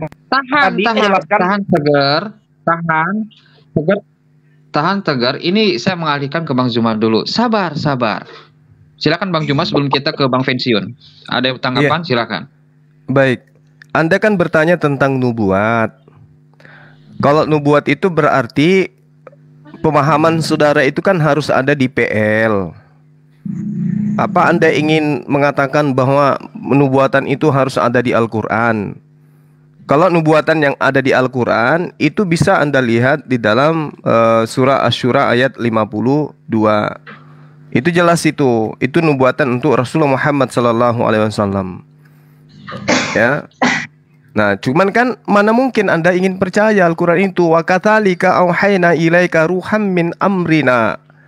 Demikianlah kami wahyukan kepadamu ruh, ya, dengan perintah kami. Sebelumnya engkau tidaklah mengetahui apakah kitab dan apakah iman itu, tetapi kami jadikan Al-Quran itu cahaya. Dengan itu kami memberi petunjuk kepada siapa yang kami kehendaki di antara hamba-hamba kami. Dan sungguh engkau benar-benar pembimbing seluruh manusia kepada jalan yang lurus. Ini siapa ini? Rasulullah Muhammad SAW. Itu nubuat kalau Anda ingin cerita di Al-Quran. Tapi apakah Anda mengimani Al-Quran? Tidak. Oleh karena itu baca yang ada di dalam PL. Apa yang dikatakan di PL itu yang Anda harus imani. Yesaya 42. Lihat itu hambaku. Ini hamba loh, hamba. Ini hamba Tuhan ini, bukan Tuhan. Lihat itu Tuhanku, bukan. Lihat itu hambaku yang kupegang, orang pilihanku yang kepadanya aku berkenan. Aku telah menaruh rohku ke atasnya, supaya ia menyatakan hukum-hukum kepada bangsa-bangsa. Ini siapa ini? Yang menyatakan hukum-hukum kepada bangsa-bangsa. Ini siapa ini? Hamba Tuhan yang menyatakan hukum-hukum kepada bangsa-bangsa itu siapa? Yang saya tahu di iman saudara pasti menunjuk kepada Yesus. Tapi Yesus itu dia selesai pada saat sudah di atas tiang salib. Dia membatalkan semua hukum Tuhan. Justru kalau kita melihat dengan jujur, Yesus itu kalau dilihat dari perspektif pemikiran bebas, Yesus itu membantah semua perintah-perintah Tuhannya. Yang Tuhannya mengatakan haruslah, wajiblah engkau dengan setia menjalankan segala ketetapanku. Lebih mudah langit lenyap, bumi ini lenyap daripada setitik dari hukum Taurat. Tapi kemudian Yesus membatalkan di atas tiang salib. Berarti dia membantah semua perintah Tuhan. Jadi tidak mungkin kemudian tidak mungkin Yesus, karena dia yang dinyatakan di sini adalah Nabi itu, hamba itu harus menyatakan hukum-hukum kepada bangsa-bangsa. Yesus nggak bisa dia, karena hukum-hukumnya justru sudah dimusnahkan di atas tiang salib. Lalu hukum apa yang mau dinyatakan kepada bangsa-bangsa? Hukum apa? Itu yang perlu. Nah, siapa dia yang diberi roh di atasnya? Roh di sini adalah hukum-hukum. Siapa itu? Kata Yesus,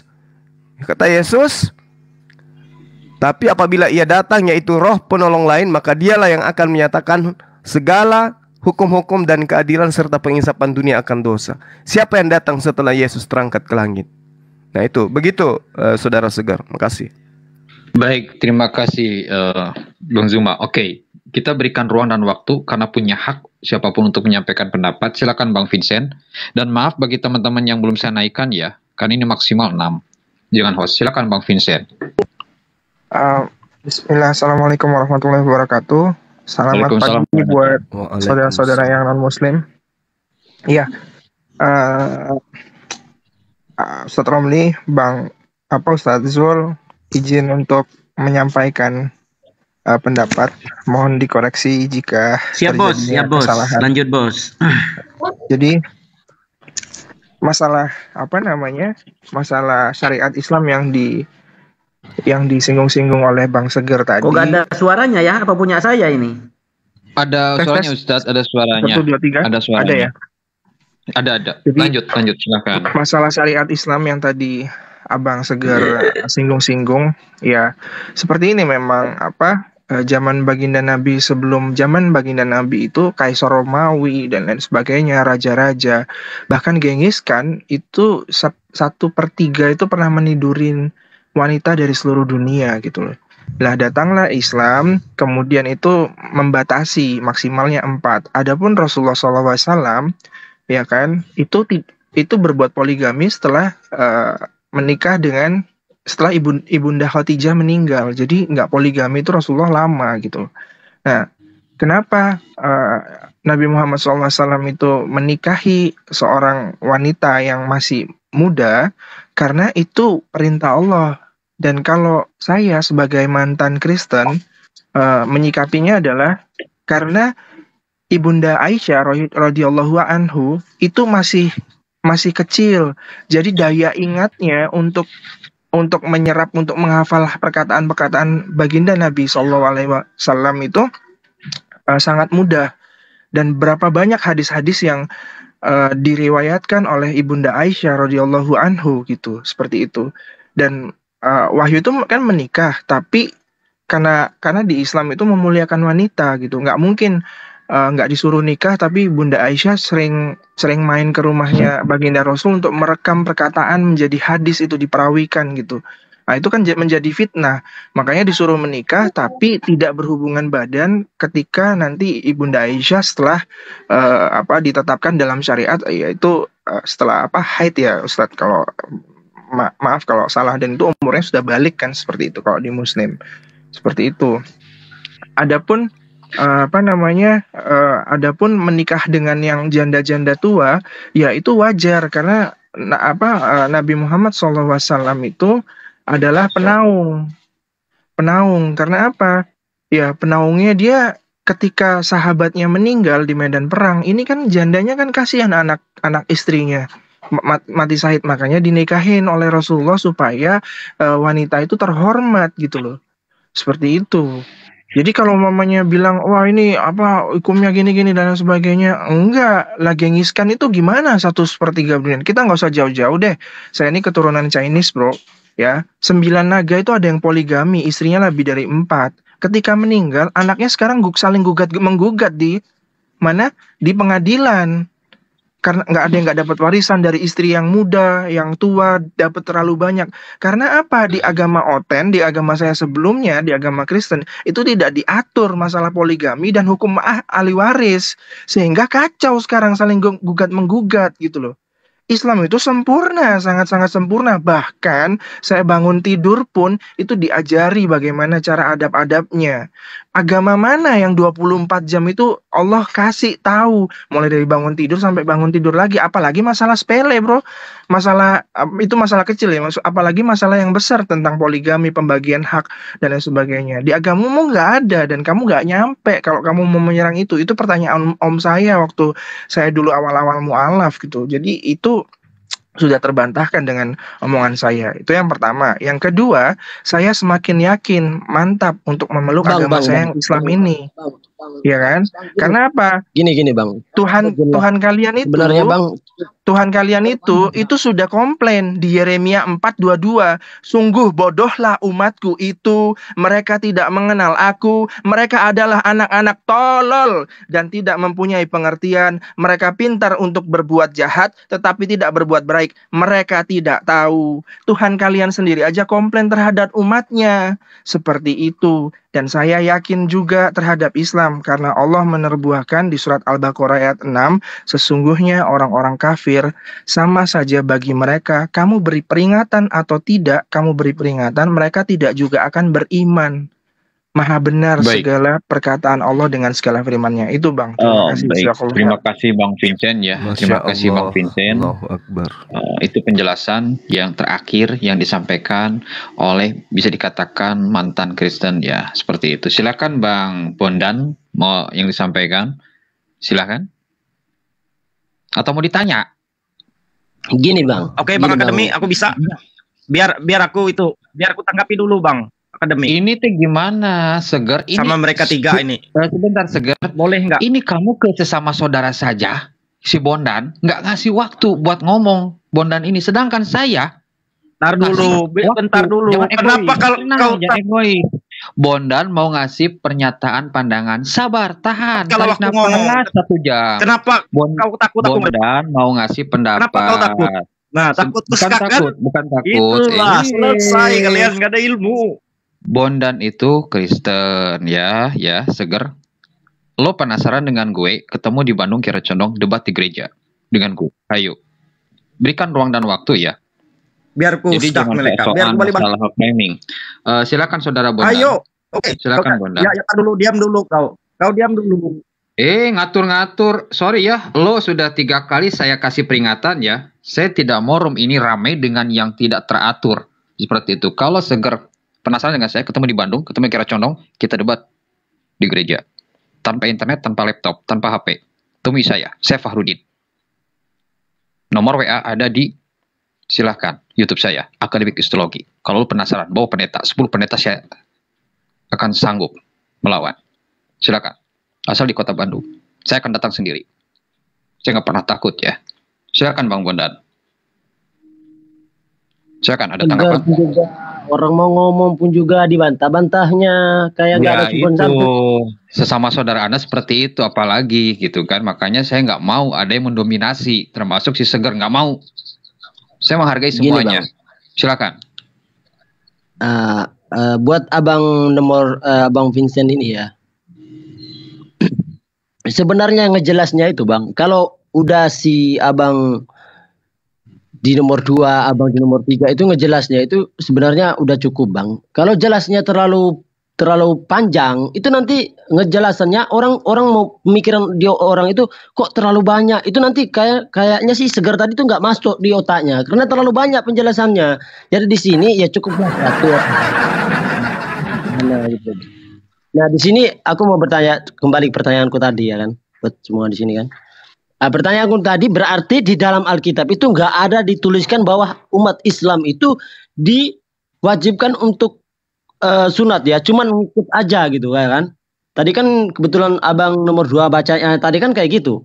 Di dalam Alkitab itu nggak ada, di dalam Al-Quran itu nggak ada tulisnya bahwa umat Islam itu harus diwajibkan untuk sunat. Berarti dia cuman mau mengikut aja ya kan. Gitu ya Bang ya. Gitu doang aku pertanyaanku. Sebentar, ini saya bingung. Abang nomor 2, Abang nomor 3 itu maksudnya mana sih? Bisa disebutkan namanya? Biar saya nggak bingung. Abang nomor 2, Abang nomor 3. Maksudnya gimana ini teh? Silakan disebutkan namanya lah. Bang Bondan ya. Abang Zul. Tadi itu kan lebih enak. Biar nggak meraba-raba. Nanti salah meraba lagi. Oke. Abang Zul kan berarti di dalam Al-Quran itu nggak ada dituliskan bahwa umat Islam itu harus diwajibkan untuk diwajibkan untuk sunat ya, cuman ngikut doang gitu ya Bang ya. Oke, silakan Bang Zul dijelaskan. Silakan Bang Zul, karena fokusnya ke Bang Zul ternyata. Silakan Bang Zul. Oke, jadi di Islam itu Rasulullah Muhammad SAW sebagaimana yang saya terangkan tadi di awal, beliau diperintahkan oleh Allah untuk membimbing manusia. Itu yang saudara harus tahu. Jadi beliau diminta oleh Allah untuk membimbing. Bimbingan Rasulullah Muhammad SAW itu adalah Rasulullah mengurai isi ayat per ayat daripada Al-Quran. Uraian beliau itulah yang disebut hadits. Sementara Rasulullah Muhammad SAW itu memerintahkan kepada kami, wajib hukumnya laki-laki itu disunat. Hadisnya jelas. Lalu kemudian dasar pijakannya Rasulullah memerintahkan itu yang tadi yang saya katakan. Bahwasanya Allah memerintahkan kepada beliau untuk mengikuti milah Ibrahim.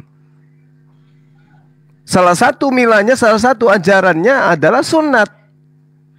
Maka kami laki-laki harus sunat karena mengikuti milah Abraham, bukan mengikuti tradisi Yahudi, bukan. Jadi perintah Rasulullah Muhammad, perintah yang datang kepada baginda Rasulullah Muhammad SAW itu kedudukannya, hukum wajibnya sama perintah sunat kepada baginda Abraham alaihissalam. Itu yang perlu saudara pahami. Jadi perintahnya itu jelas. Laki-laki itu wajib hukumnya sunat. Ya, karena itu Rasulullah Muhammad SAW yang memerintahkan. Paham ya? Jadi hukum dalam Islam itu ada dua, Al-Quran dan As-Sunnah. As-Sunnah itu adalah penjabaran daripada isi Al-Quran. Siapa yang menjabarkan itu?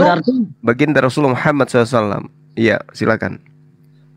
Nah, berarti di dalam Al-Quran itu nggak ada tulisan gitu bang ya, nggak ada tulisan bahwa umat Islam itu harus diwajibkan untuk sunat. Itu pertanyaanku cuma gitu bang.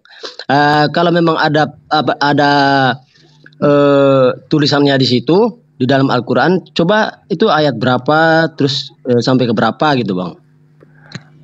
Kan mungkin tadi kan kalau Al-Quran supaya Anda mudah untuk menemukan itu, lihat di surah An-Nahl ayat 123.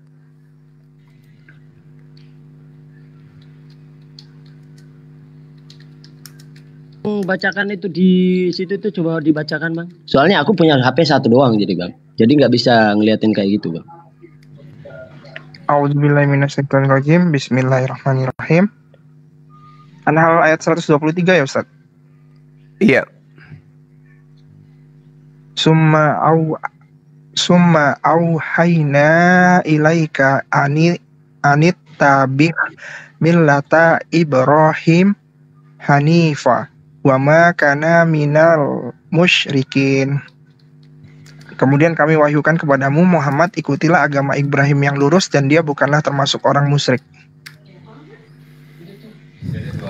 Iya, itu jelas tuh ya. Jadi perintahnya mengikuti Nabi Ibrahim alaihissalam.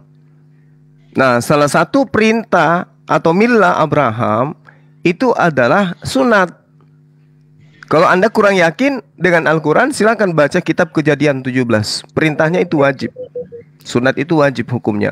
Sehingga di dalam Kejadian 17:14 Tuhan mengancam akan menghapuskan orang-orang yang melanggar perintah sunat itu. Gitu. Nah, sementara perintah ini jelas dalam Al-Quran juga diterangkan di surah An-Nahl ayat 43 ya. Wa ma arsalna min qablika illa rijal nuhi ilaihim. Jadi kepada mereka Tuhan memberikan wahyu. Oleh karena itulah Allah mengatakan bahwasanya fas'alu ahlaz zikr in kuntum la ta'lamun. Maka bertanyalah kepada orang yang mempunyai pengetahuan jika kamu tidak mengetahui. Jadi perintah untuk bersunat itu jelas kedudukannya sama dengan perintah yang datang kepada Nabi Ibrahim. Summa auhayna ilaika anittabi'a millata Ibrahim. Salah satu millah Ibrahim itu adalah sunat. Berarti wajib hukumnya kami mengikuti sunat. Gitu. Yang masalah yang diperintahkan sunat itu adalah perjanjian kekal tapi dibatalkan. Itu yang bermasalah. Jadi sebenarnya permasalahan itu tidak ada di dalam ajaran agama Islam. Kalau toh tidak ada perintah sunatnya, kemudian kami bersunat, apa masalahnya? Apakah melanggar pemerintahan? Apakah melanggar kaidah hukum-hukum negara? Apakah melanggar melanggar hukum kesehatan? Prinsip kesehatan kedokteran kalau kita sunat? Jadi tidak ada dampak negatifnya umat Islam itu bersunat. Di samping perintah Tuhannya ada, juga untuk kesehatan. Yang bermasalah ini di teman-teman Kristen. Di samping perintah Tuhannya ada, kalian juga tidak memenuhi syarat kesehatan. Kan gitu. Jadi double kesalahannya, kalau kami double keuntungannya gitu. Silakan. Baik, terima kasih ya. Saya kasih aplaus dulu ya atas teman-teman yang di Komal yang telah santun, dan maaf teman-teman ketika siapapun telah saya peringati kedua kali, ketiga kalinya masih melanggar, saya turunkan tanpa kecuali ya. Jadi saya nggak asal menurunkan, saya kasih peringatan dulu. Itu. Oke, kita kasih aplaus dulu. Oke, silakan. Ada lagi? Sebelum kita ke siapa ini teh Bang, bentar ya, Bang Nizar ya. Kita berikan dulu ruang dan waktu lah untuk Bang Nizar ya. Tahan dulu Bang Bondan ya. Silakan Bang Nizar, monggo. Halo, assalamualaikum semuanya. Waalaikumsalam warahmatullahi Bang Vincent. Enggak, tadi saya ingin mengkanter si Seger tadi. Jadi saya naik itu pengen kanter, ternyata dia udah turun duluan. Iya, dia sudah melanggar 3 kali aturan yang sama dan nggak nurut, malah ngatur-ngatur lagi. Biasa itu, Pak. Itu emang itu orangnya angel itu. Biar mungkin nanti dia naik lagi bisa dinaikkan saya. Saya akan jawab pertanyaan tadi itu. Baik, terima kasih. Karena di sini pun sudah ada yang mengirim permintaan tapi nggak tahu ini muslim atau bukan ya. Anak pertama 29 ya. Saya nggak tahu ini muslim atau bukan yang ngirim permintaan. Itu. Ada lagi Bang Iza? Saya turun. Nanti saya turun misalnya ada si Super lagi, saya naik. Baik. Suun Mas. Oke, terima kasih. Romli sehat semua ya, Bang Zuma sehat semua ya. Terus sampaikan makasih Bang Nizar, makasih barakallah. Engki. Oh Habib, Masya Allah Habib Nizar, Alidrus. Engki Habib. Masya Allah Habib ini. Kalau bisa dan grup aja untuk mereka-mereka ini yang bertanya yang tidak logis. Seperti sunat itu kan banyak hukumnya. Jadi untuk hukum itu kalian kalau umat Kristiani masuklah ke Islam dulu biar paham tentang kajian-kajian hukum dari Islam itu. Itu mau ngomentarin Bang Segar atau mau ngomentari aku gitu kan? Tadi abang ngomong bilang abang naik. Tahan Bang Bondan, tahan. Segar. Iya. Saya mau ada Segar. Saya nyenggol sedikit aja tadi itu tentang sunat itu.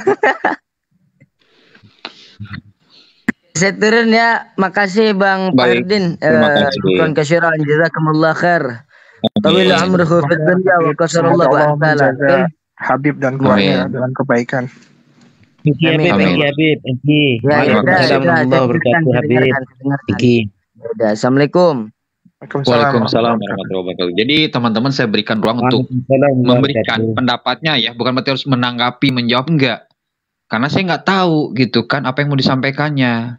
Itu bagi siapapun orangnya ya. Jadi perlu dipahami ya, Saudara Bondan ya. Oke, saya naikkan dulu ini Saudara anak pertama ya.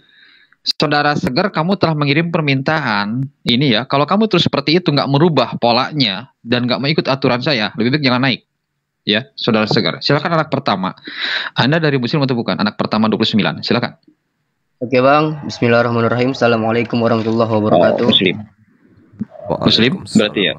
Assalamualaikum warahmatullahi wabarakatuh. Lanjut. Oke, Bang. Salam Bang. Saya Waalaikumsalam warahmatullahi wabarakatuh. Hafiz Bang ya. Saya berasal dari Aceh nih, Bang.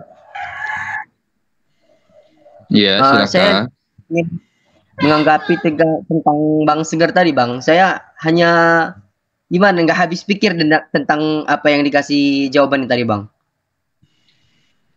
Karena yang dia sampaikan itu yang ada di dalam otak dia tidak sesuai dengan fakta, Bang. Karena posisi Bang Segar tadi itu kan dia memberi tanggapan dengan cara emosi, Bang. Mungkin dia tidak fokus dibilangnya seperti itu tadi itu, Bang.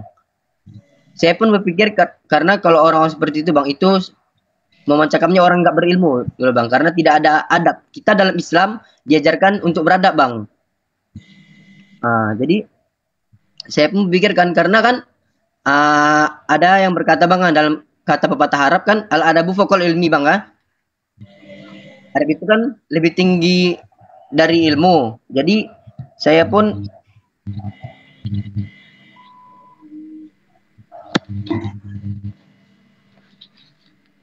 silakan anak pertama, ada lagi jangan di-mute. Jangan di-mute.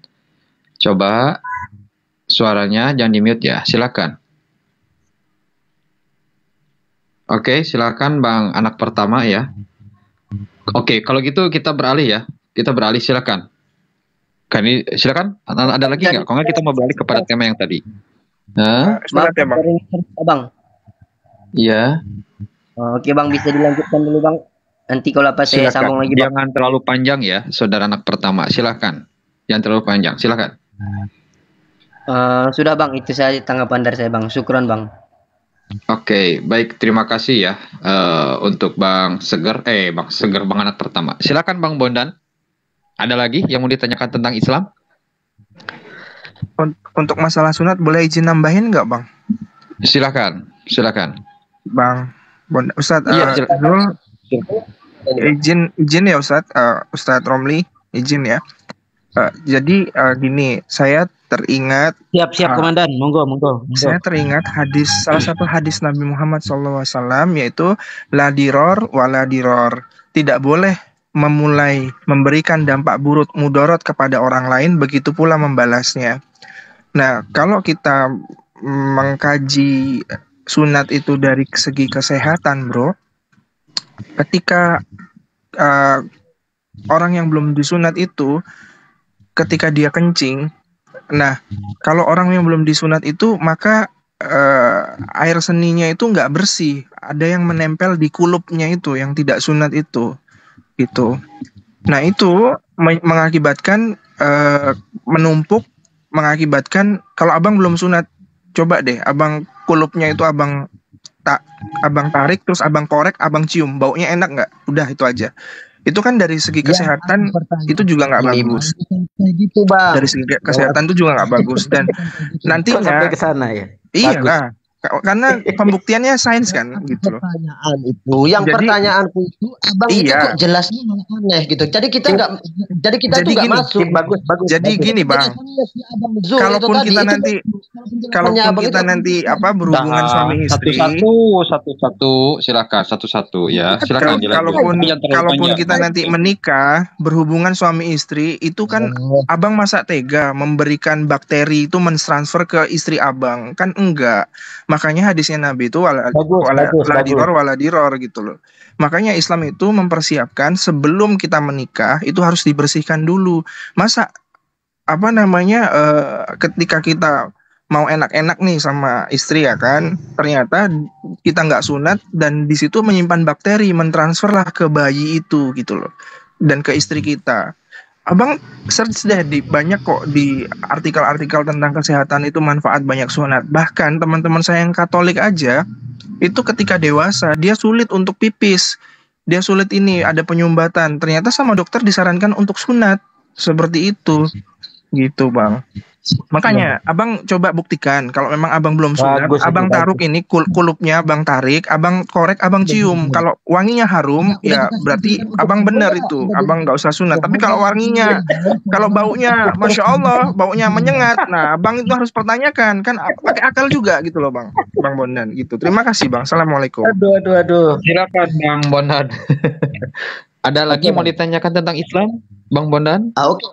Aku nggak mau ditanya lagi Bang. Kalau penjelasan si Abang Zul itu, kalau menurut gua itu masuk banget ya kan. Di pemikiran orang itu masuk. Tapi penjelasan si Abang Vincent ini, itu aku rasa itu nggak ada masuknya sama sekali Bang. Karena dia udah membawa-bawa ke teman-teman saya Katolik yang nggak bisa kencing terus disuruh sunat. Adakah orang yang nggak sunat itu nggak bisa kencing Bang? Kalau jelasnya itu gini Bang, bentar, aku diizinkan untuk ngomong, bentar, ya Bang ya, Abang udah on mic, Abang mau ngomong, tapi bentar gitu Bang. Kalau penjelasan si Abang Zul itu masuk, karena dia ngomong singkat, padat dan tepat, gitu loh Bang. Karena dia baca di Al-Quran juga, itu dituliskan di situ, apa segala macam.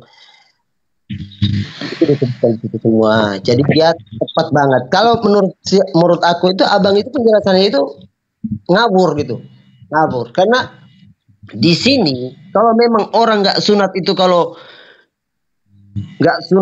nggak bisa kencing, mungkin orang Kristen dan orang-orang luar sana yang nggak sunat itu udah mati semua Bang. Kalau orang nggak bisa kencing itu pasti mati Bang. Ya Bang ya. Jadi kalau abang mau jelaskan bilang orang itu nggak bisa sunat terus baunya apa segala macam, terus kalau orang melakukan hubungan intim terus mentransferkan penyakit apa segala macam. Jadi semua orang Kristen ini dan semua orang-orang yang nggak sunat itu emang melakukan hubungan itu jadi anaknya nanti besok itu apa anaknya itu penyakit apa gimana sih? Kalau menurut aku sih nggak usah dibahas kayak gitu Bang. Menurut aku ya nggak usah dibahas-bahas yang penyakit lah apalah, sunat nggak sunat itu bau lah apa, itu nggak perlu Bang. Kalau si Abang Zul itu masuk karena dia singkat, tepat dan padat ya gitu doang ya menurut aku ya. Kalau si Abang Zul ini salah satu contoh yang nggak baik sebenarnya Bang. Kenapa? Dia mau menjelek-jelekan orang yang nggak sunat gitu loh Bang. Ya, tahan. Ada lagi pertanyaan tentang Islam? Silakan tanyakan lagi. Ada lagi nggak? Bisa Bang Bondan. menambah 1 detik, Bang. Monggo. Bisa. Monggo Ustaz. Ya, jadi Silakan. begini, singkat saja. Ya, jadi al-fitratu khamsun itu hadis Bukhari nomor 5891 dan hadis Muslim nomor 258 tentang asyrun minal fitrah. Itu apa? Hadis Muslim, Abu Dawud, At-Tirmidzi, An-Nasai, Ibnu Majah. Jadi di sini bahwa fitrah itu ada yang menyebutkan 5, ada yang menyebutkan 10. Nah, di antara 5 dan 10 itu hadisnya sama-sama sahih, yaitu tentang khitan, gitu kan? Jadi tentang perbedaan jumlah dalam beberapa hadis itu berlaku kaidah mafhumul adad laisa bil hujjah. Jadi pemahaman terhadap kuantitas tidaklah bisa menjadi hujjah. Tapi yang penting adalah maksudnya adalah lebih kepada kualitas. Misalnya tentang hadil iftiraq 73 itu bukan kuantitas itu. Menurut siapa? Menurut Profesor Dr. Habib Muhammad Baharun, ahli hadis zaman modern. Demikian, Bang. Tidak Baik, panjang. terima kasih. Suwun, ini ada Mr. Pudidi, monggo Mr. Pudidi. Ada lagi tanggapannya? Dan ini pun sudah ada, maaf teman-teman ya, sudah ada beberapa orang termasuk, oh sudah turun ya, baru juga ditanya. Oke, saya naikkan dulu. Silakan, ada lagi yang ditanyakan Bang Bondan? Silakan Bang Bondan. Mau Ya, tanya mungkin, tentang apa tentang Islam? mungkin dari aku ya segitu aja ya Bang ya. Cuman mau bertanya karena aku nggak tahu, makanya aku bertanya ya Bang ya. Di sini kan nggak salah, jadi aku juga udah paham banget dengan penjelasannya si Abang Zul gitu. Jadi udah paham banget. Kalau penjelasannya si Abang Zul itu udah paham banget, menurut aku tuh udah paham banget. Kalau menurut penjelasannya Abang Vincent itu menurut aku tuh nggak ada paham. Karena dia udah lari ke tempat lain, udah lari gini, udah lari ke segala macam, itu udah nggak paham buat aku. Tapi kalau Abang Gini Zul, Bang, sebentar. Jadi gini, saya minta maaf kalau kata-kata saya kurang berkenan ya. Tadi Bang Zul itu menyampaikan tentang Al-Quran, lalu Abang bilang ada nggak detail spesifikasi hadisnya yang itu untuk sunat dan lain sebagainya. Lalu saya sampaikan hadisnya, la diror wala diror. Tidak boleh memulai memberikan dampak buruk mudarat pada orang lain, begitu pula membalasnya. Nah, saya itu cari bro, manfaatnya sunat itu di artikel itu banyak tentang kesehatan. Salah satunya air kencing itu menyimpan banyak bakteri karena itu pembuangan, karena harus dibuang. Banyak penyakit di situ, kayak kalau ditinja itu E. coli, kalau dikencing itu apa nama bakterinya saya lupa. Iya kan. Nah kalau itu ada kulupnya, itu nyangkut di situ, nggak bersih bro, gitu loh, nggak bersih. Di situ menyimpan bakteri. Memang tubuh kita diciptakan sama Tuhan mempunyai antibodi, tapi ada kalanya antibodi itu turun bro. Nah kalau umpamanya kita berhubungan badan sama istri kita, pas antibodinya turun, bakterinya nyerang lewat situ, bisa jadi kan. Makanya Islam itu melarang, lebih baik mencegah daripada mengobati, gitu loh bro. Kalaupun nanti anaknya jadi umpamanya tapi ada bakterinya di situ kan juga bisa itu logis gitu loh. Jadi kalau umpamanya abang itu dikasih dalil sama Bang Zul itu kurang memuaskan, ya saya bantu lewat dari sisi segi medisnya gitu loh. Dan kan saya udah sunat nih kebetulan, saya sudah muslim ya kan. Alhamdulillah Allah kasih hidayah, Allah berikan kemudahan. Nah saya bilang ke abang, kalau abang belum sunat jangan baper. Kalau abang belum sunat, abang coba tarik kulupnya, abang colek, abang cium. Kalau baunya wangi, harum, berarti Islam salah. Tapi kalau baunya Masya Allah, tabarakallah, membuat pusing 7 keliling, ya abang tanyakan ke hati abang sendiri gitu loh. Apakah benar atau enggak Islam itu udah gitu, kabur, tentang kebersihan. Itu Bang maksud saya. Baik, di sini ada dokter ya, akan saya naikkan dokter, dan maaf teman-teman lebih nama wawasan pula ya. Mana ini dah? Assalamualaikum warahmatullahi wabarakatuh, Burunda, Ustadz Zuma, Ustadz Jai Romli. Alhamdulillah. Waalaikumsalam warahmatullahi wabarakatuh. Gus Murah Indra Moshe. Padahal ini Bang Farudin, Gus saya mau Murah Indra ngasih, Moshe Indra Tirmidzi ya. saya belum selesai tadi. Padahal saya mau ngasih itu ada videonya orang Katolik yang memang nggak bisa kencing, terus disarankan untuk sunat, itu FYP videonya. Ada di TikTok. Baik. Sebelum tadi dinaikkan ada dari tenaga medis yang akan dinaikkan. Baik, saya pernah mendapatkan pencerahan mengenai sunat ini dalam perspektif medis. Di dalam perspektif medis itu ketika seseorang tidak bersunat, maka di dalam kulupnya itu ada sebuah kotoran yang bentuknya berbentuk warnanya putih, itu disebut dengan smegma. Nah, smegma ini itu yang harus dibersihkan. Kalau tidak dibersihkan, smegma ini lama-kelamaan akan menumpuk dan itu akan membuat kulup atau ujung dari penis itu menjadi iritasi terhadap smegma itu. Nice banget ya. Jadi pada smegma atau kulup yang belum terpotong itu, benar apa yang disampaikan oleh Bang Vincent ya, Bang Vincent, bahwa ketika seseorang melakukan buang hajat kecil, maka sedikit urin yang keluar dari penis itu akan meninggalkan sedikit kotoran yang tertinggal pada ujung kulup. Dan itu ketika urin tersebut bercampur dengan smegma, itu akan menjadikan iritasi pada ujung penis. Dan akibatnya itu bisa mengakibatkan penyakit yang nanti akan diderita sendiri oleh yang bersangkutan, ataupun ketika dia sudah melakukan hubungan suami istri, maka itu akan berpindah terhadap istrinya yang bisa mengakibatkan penyakit, misalnya keputihan yang pasti. Nah, nanti kalau misalnya itu dari perspektif medis. Dan betul tadi apa yang disampaikan oleh Bang Vincent, bahwa ada pernah kasus yang terjadi orang yang tidak bersunat itu lubang penisnya itu kecil, sehingga ketika dia melakukan buang air kecil itu agak terganggu dan mengakibatkan terkumpul dulu pada ujung penis dan itu bercampur dengan yang disebut tadi dengan smegma. Demikian Bang. Itu kalau dari baik. Terima kasih dan mohon maaf yang berkomentar, siapapun Anda jangan memframing host ya. Saya itu akan menaikkan siapapun tanpa terkecuali jika mengirim permintaan naik. Ya, mohon dipahami. Kali itu 6 loh roomnya dengan host. Jadi mohon jangan memframing bagi siapapun ya kepada host.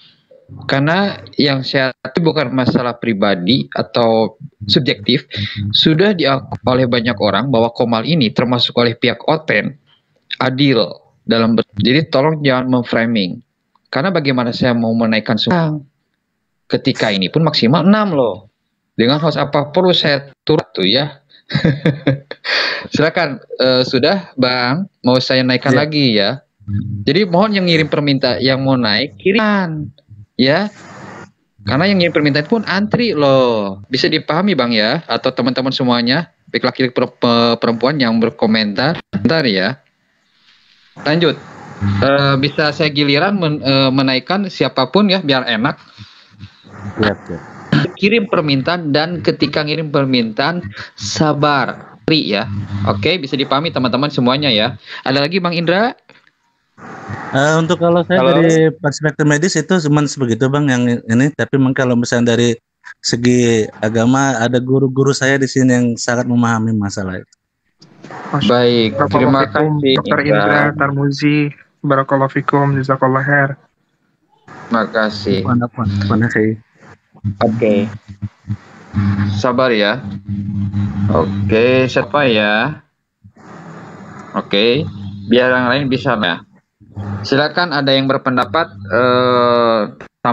Bang Zulkifli, Bang Ustadz pun Bang Vincent sebelum kita ke saudara Inke 14. Naik kirim permintaan naik ya. Mohon maaf, saya nggak bisa menaikkan di sini pun antri ya. Oke, silakan ada yang ditambahkan lagi. Ya, saya sedikit Bang Farudin terkait dengan perintah sunat dalam Al-Quran yang tadi ya, karena memang ini adalah pertanyaan yang setiap saat ditujukan kepada kita umat Rasulullah Muhammad sallallahu alaihi wasallam. Assalamualaikum warahmatullahi wabarakatuh. Waalaikumsalam warahmatullahi wabarakatuh. Jadi terkait perintah Allah di dalam surah An-Nahl tadi, itu sangat jelas kemudian mila Abraham. Lalu Al-Quran juga menerangkan di dalam surah Al-Baqarah ayat 124. Bismillahirrahmanirrahim. Wa izi batala Ibrahim rabbuhu bikalimatim fa'atammahun. Jadi di situ dikatakan fa'atammahun. Ya. Nabi Ibrahim itu menerima beberapa perintah. Diuji dia dengan beberapa kalimat, dengan beberapa perintah yang sempurna dari Allah. Qala ini ja'iluka linnasi imama. Lalu kemudian Allah berfirman, sesungguhnya aku menjadikan engkau sebagai pemimpin bagi seluruh umat manusia. Lalu Nabi Ibrahim itu mengatakan apa? Qala wa min zurriyati. Dan juga dari anak cucuku. Beliau Nabi Ibrahim itu bertanya kepada Allah, dan apakah juga anak cucuku? Allah mengatakan, la yanalu ahdi zalimin. Ya, betul. Benar. Namun janjiku ini tidak berlaku bagi orang-orang yang zalim. Nah, terkait dengan sunat, siapa mereka ini yang tidak sunat ini? Ini orang yang zalim. Perintahnya ada, dalilnya ada, siang malam kitabnya ditenteng, tapi dia zalim, dia nggak mau mengikuti itu. Ini Al-Quran 1400 tahun silam itu nggak bisa diragukan kebenarannya, Bung. Kata Allah, la yanalu ahdi zalimin. Itu benar wahai Ibrahim. Tetapi janjiku ini tidak berlaku bagi orang-orang yang zalim. Makanya orang zalim itu tidak sunat, meski perintahnya itu ada. Sehingga Al-Quran menerangkan dalam surah Al-Baqarah ayat 130, wa may yarghabu an millati Ibrahim illa man safiha nafsah wa laqad istafaina fid dunya wa innahu fil akhirati laminas solihin. Dan orang yang membenci ajaran Ibrahim hanya orang-orang yang memperbodoh dirinya sendiri, kata Allah. Dan sungguh walaqad istafaina, kami telah memilihnya Ibrahim di dunia, dan sesungguhnya di akhirat dia termasuk orang-orang yang soleh. Jelas ini. Jadi orang yang tidak mengikuti sunat itu, kata Allah, orang yang memperbodoh dirinya. Kenapa dikatakan memperbodoh dirinya, wahai Bang Suma? Coba kita tengok kitab yang saudara-saudara kita tenteng di dalam Yehezkiel 44 nomor 9. Sebab itu Tuhan berfirman. Beginilah firman Tuhan. Tidak seorang pun dari orang-orang asing yang hatinya dan daging kelaminnya tidak disunat boleh masuk dalam tempat kudusku. Jadi orang yang tidak sunat itu nggak boleh masuk ke Baitullah, nggak boleh masuk ke Bait Allah. Ini perintah di dalam kitabnya. Lalu kemudian Kejadian 17 nomor 7, 17 nomor 14 dikatakan bahwasanya orang-orang yang tidak bersunat itu agar dihilangkan dari sebangsanya karena dia telah membatalkan perintah kekalku. Itu jelas. Nah, jadi teman-teman, ini penambahan dari saya. Kaidah fikih juga yang menyempurnakan tadi itu yang dibawa oleh adik kita, itu sangat luar biasa itu ya kaidahnya. Bagaimana kemudian perintah daripada Islam la darar wala dirar, itu sangat luar biasa tuh. Jadi sunat di dalam ajaran agama Islam itu hukumnya wajib, dalilnya sangat jelas bagi orang-orang yang menggunakan akal sehat. Demikian. Baik, terima kasih. Di sini pun sudah berjajar ya sebelum Iket ya, karena Bang Iket yang lebih dulu ada sebelum Madam. Siapa ini teh, Bang Vincent bisa giliran bawah ini sudah berantai ya. Siap, nggak apa-apa, saya turunin aja. Ya, barakallahu Ustaz Zuma, barakallahu jazakallahu khair Ustaz. Wafikum Adinda. Jaga diri baik-baik. Menjaga abang ya semuanya buat teman-teman. Makasih. Mohon maaf ada kata-kata yang kurang berkenan. Assalamualaikum warahmatullahi wabarakatuh. Waalaikumsalam warahmatullahi wabarakatuh. Dan maaf bagi teman-teman yang telah ngirim permintaan naik tetapi sudah naik. Maaf, saya naikkan dulu yang belum. Seperti itu. Baik kepada anak pertama maupun kepada saudara Nizar, mohon maaf ya, tidak bisa saya naikkan karena sudah saya berikan waktu naik. Ini ada beberapa orang yang belum saya naikkan. Seperti itu. Mohon untuk bersabar yang memberikan permintaan naik. Silakan Bang Inke 14. Monggo. Bismillahirrahmanirrahim. Assalamualaikum warahmatullahi wabarakatuh. Waalaikumsalam. Assalamualaikum semua. Sebelumnya saya menyapa dulu idola saya, Bang Zuma. Assalamualaikum Bang. Iya Bang. Waalaikumsalam warahmatullahi wabarakatuh. Dan orang tua kita sekaligus pemuka agama kita, Abah Romli. Selamat siang. Assalamualaikum Bang. Waalaikumsalam warahmatullahi wabarakatuh. Abagus Inkim 14. Bagus namanya. Moderator, terima kasih dan semua teman-teman yang ada di sini menyaksikan. Jadi saya hanya ingin mengakumulasi secara universal perbincangan ataupun diskusi tadi.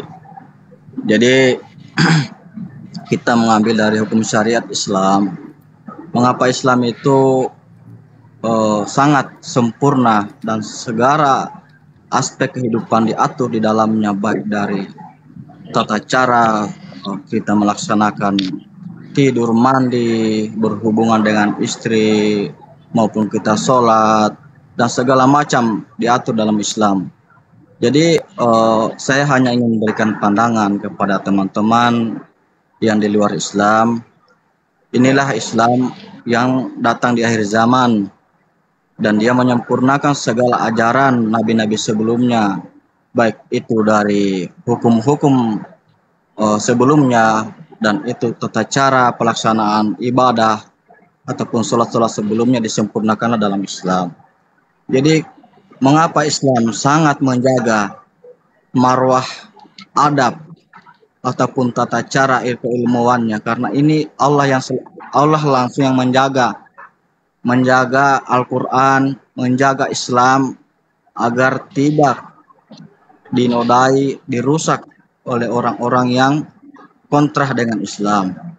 Jadi saya hanya ingin menjelaskan secara spesifik kepada teman-teman non-muslim, kami tidak dianggap sempurna beriman kepada Allah Subhanahu wa taala bila kami tidak beriman kepada semua nabi sebelum Muhammad SAW. Itu secara garis besarnya. Kemudian Alkitab yang diturunkan sebelum Al-Quran, kami wajib percaya ada yang membawa dan merisalahkan kepada pengikutnya. Dan pergantian zaman sampai saat ini Al-Quran merangkum dari semua ajaran. Inilah yang menjadi polemik saat ini yang selalu kita perdebatkan. Ada pro dan kontra, artinya ada yang mempertahankan asumsi sedangkan tidak berdalil, tidak merujuk kepada Alkitab dan kitab yang dia imani. Itu kan kita pertanyakan, apakah memang orang ini, oknum ini memang benar-benar paham literasi agamanya atau seperti apa. Jadi kedepannya teman-teman yang ada di room ini, kalau kita melakukan diskusi, tolong jangan kita menyudutkan ataupun merusak agama seseorang. Di sini kita menyatukan bagaimana perspektif pandangan kita tentang asas ketuhanan. Itu bisa kita pilih dan kita bisa pastikan di mana rujukan dan dalilnya, baik dalam Al-Quran maupun dari Alkitab. Menyikapi masalah sunat tadi, Islam itu sangat menjaga namanya kebersihan. Ya, kami dari bangun tidur, buang air kecil sudah harus menyiram kemaluan kami, jangan ada tersisa air kemih, karena itu tidak sah sholat kalau masih ada tersisa. Dan itu tata caranya ada, tidak hanya berdiri aja langsung kencing, kami harus duduk. Karena apa duduk disunahkan? Karena memang itu supaya batu-batu ataupun kotoran-kotoran yang ada di saringan kemih itu bisa keluar dan kita menekan di antara dubur kemaluan kita. Itu supaya keluar bersih. Dan sunnahnya itu kita berdengung 3 kali supaya plong. Itulah Islam. Diajarkan adab dan tata cara sunnah-sunnahnya yang dicontohkan oleh baginda Muhammad SAW. Ini tidak dimiliki Baik. dari agama lain. Jadi ini yang harus saya luruskan. Artinya Islam itu mengapa kami ada perintah untuk sunat, karena memang sudah ada perintah sebelum Nabi Muhammad.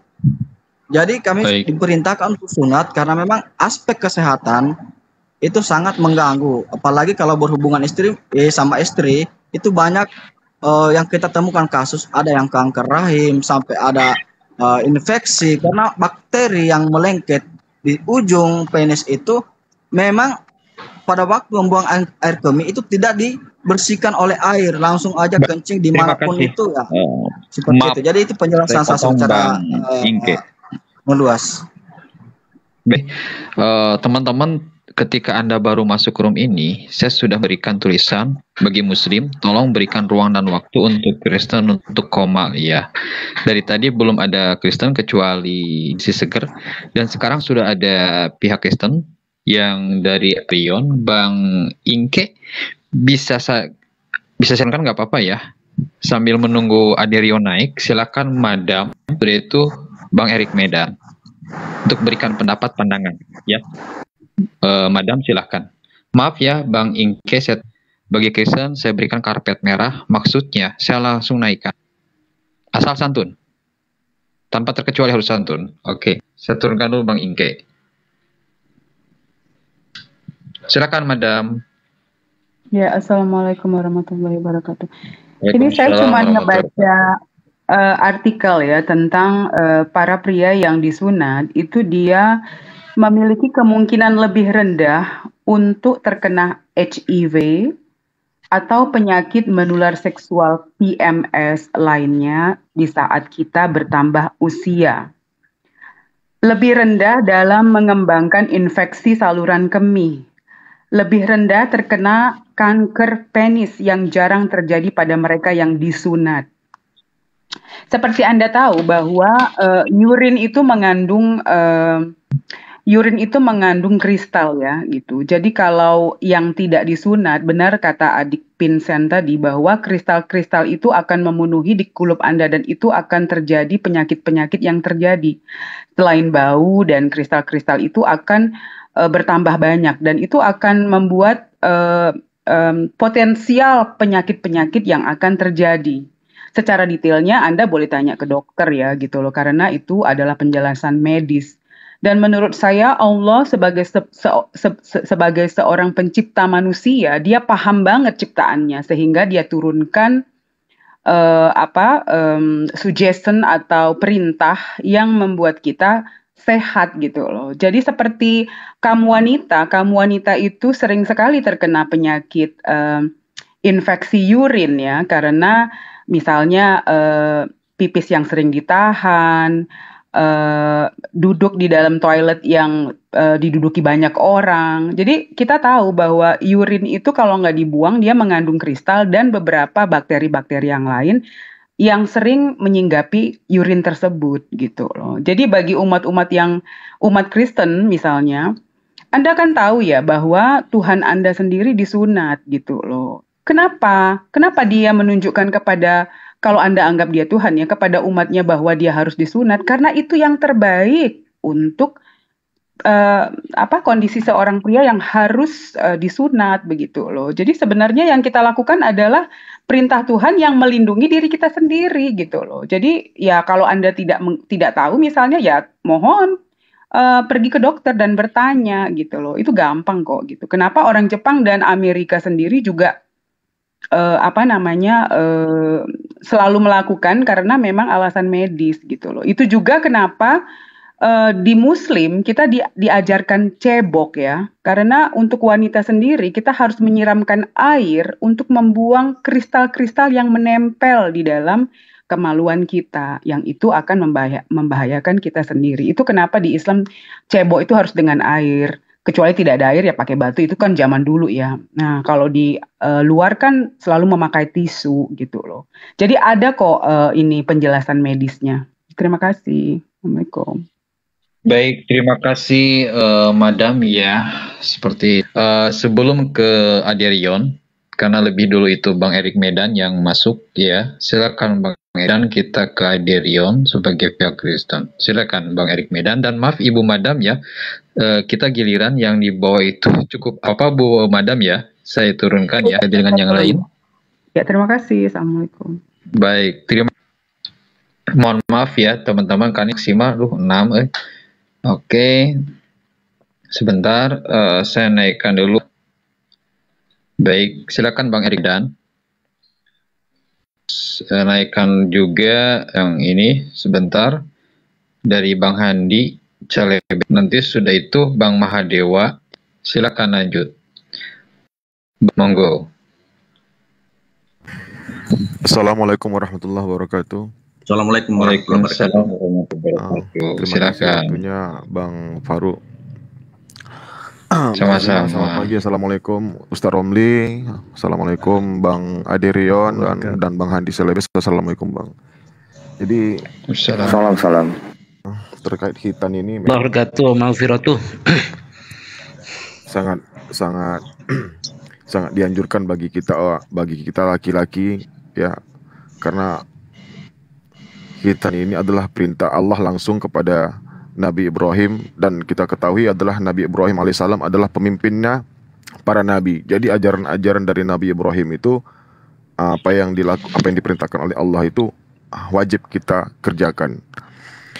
Jadi kalau menurut saya memang tadi teman-teman semua sudah banyak menjelaskan tentang khitan dari segi syariatnya, terus dari segi kesehatan juga sudah dijelaskan, tapi di sini saya coba untuk menjelaskannya lagi. Jadi khitan termasuk fitrah yang sering disebutkan ya, yang pernah disebutkan di dalam hadis sahih dari Abu Hurairah radhiyallahu an. Dari 5 dari fitrah yaitu khitan, terus mencukur bulu kemaluan, mencabut bulu ketiak, memotong kuku dan mencukur kumis. Jadi itulah salah satu fitrahnya umat muslim ya. Nah, jadi tujuannya di sini secara syariah selain mengikuti sunnahnya Rasulullah SAW, Allahumma sholli wa sallim wa barik alaih, dan Nabi Ibrahim alaihissalam juga karena menghindari adanya najis pada anggota badan saat kita mengerjakan ibadah atau sholat. Nah, jadi di sini Allah memang sangat suci kalau katakan seperti itu. Karena kita menghadap Allah itu, menghadap Sang Pencipta itu harus dalam keadaan suci. Jadi kalau kita masih menempel najis itu ibadah kita tidak akan sah di mata Allah. Nah gitu. Beda dengan kalau yang umat sebelah ya, mereka terserah mereka sih, karena udah nggak usah saya jelaskan kalau itu. Jadi kita di sini untuk mengagungkan Allah itu bukan hanya hanya berdoa. Kita berhadapan dengan Allah, menghadap Allah itu harus dalam keadaan suci dan bersih. Itu Masya Allah, memang Islam mengajarkan seperti itu. Nah, jadi kalau kita ukur dari segi kesehatan juga, tadi banyak teman-teman tadi sudah menjelaskan. Yang satunya pasti yang paling utama itu lebih higienis ya, karena lebih mudah membersihkan kemaluan daripada yang tidak disunat kan gitu. Terus yang kedua itu bisa mengurangi resiko infeksi yang berasal dari transmisi seksual. Jadi kalau laki-laki yang disunat itu memiliki resiko lebih rendah dari infeksi akibat hubungan seksual, termasuk yang dijelaskan Mbak Madam tadi, HIV dan AIDS ya. Walaupun seks yang aman tetap itu sangat penting saya rasa. Terus yang ketiga itu mencegah masalah terkait dengan penis. Nah, jadi kulit muka penis yang tidak dikhitan akan lengket itu selalu. Itu saya pernah, waktu saya sebelum hitan dulu saya pernah tahu. Jadi bagaimana bentuknya saya masih ingat gitu ya. Jadi itu sering lengket pada saat saya buang air kecil itu susah keluarnya gara-gara ujungnya itu masih lengket karena masih ada kulupnya gitu. Itu bisa mengganggu sekali bagi saya kalau menurut saya ya. Nah, terus yang terakhir ini mencegah kanker penis ya. Nah, kanker penis ini tergolong jarang terjadi, apalagi penis yang kalau sudah disunat saya rasa tidak akan pernah itu terjadi. Nah, di samping itu juga bisa mengakibatkan lawan jenis kita atau istri kita itu bisa terdampak dengan namanya kanker serviks. Nah, jadi ada ya Allah alam bisawab ya, teman-teman saya itu banyak yang Kristen ya. Nah, istrinya itu banyak yang meninggal tuh gara-gara kanker serviks. Itu saya punya bukti, ada 3 orang teman saya Kristen yang istrinya itu meninggal gara-gara kanker serviks. Nah, itu diakibatkan karena si laki-lakinya atau Kristen sendiri tidak dianjurkan dalam bersihitan atau bersunat. Ya, sekian cukup dari saya. Terima kasih. Assalamualaikum warahmatullahi wabarakatuh. Baik, terima kasih Medan. Silakan Bang Adirion ya. Bang Erik Medan, maaf saya turunkan ya biar karena Madewa ya. Ya, maaf siap. Bang Erik, terima kasih. Oke Bang. Tidak ada ini ya. Warahmatullahi wabarakatuh. Waalaikumsalam warahmatullahi wabarakatuh. Oke, silakan. Ya, boleh tanggapin ya.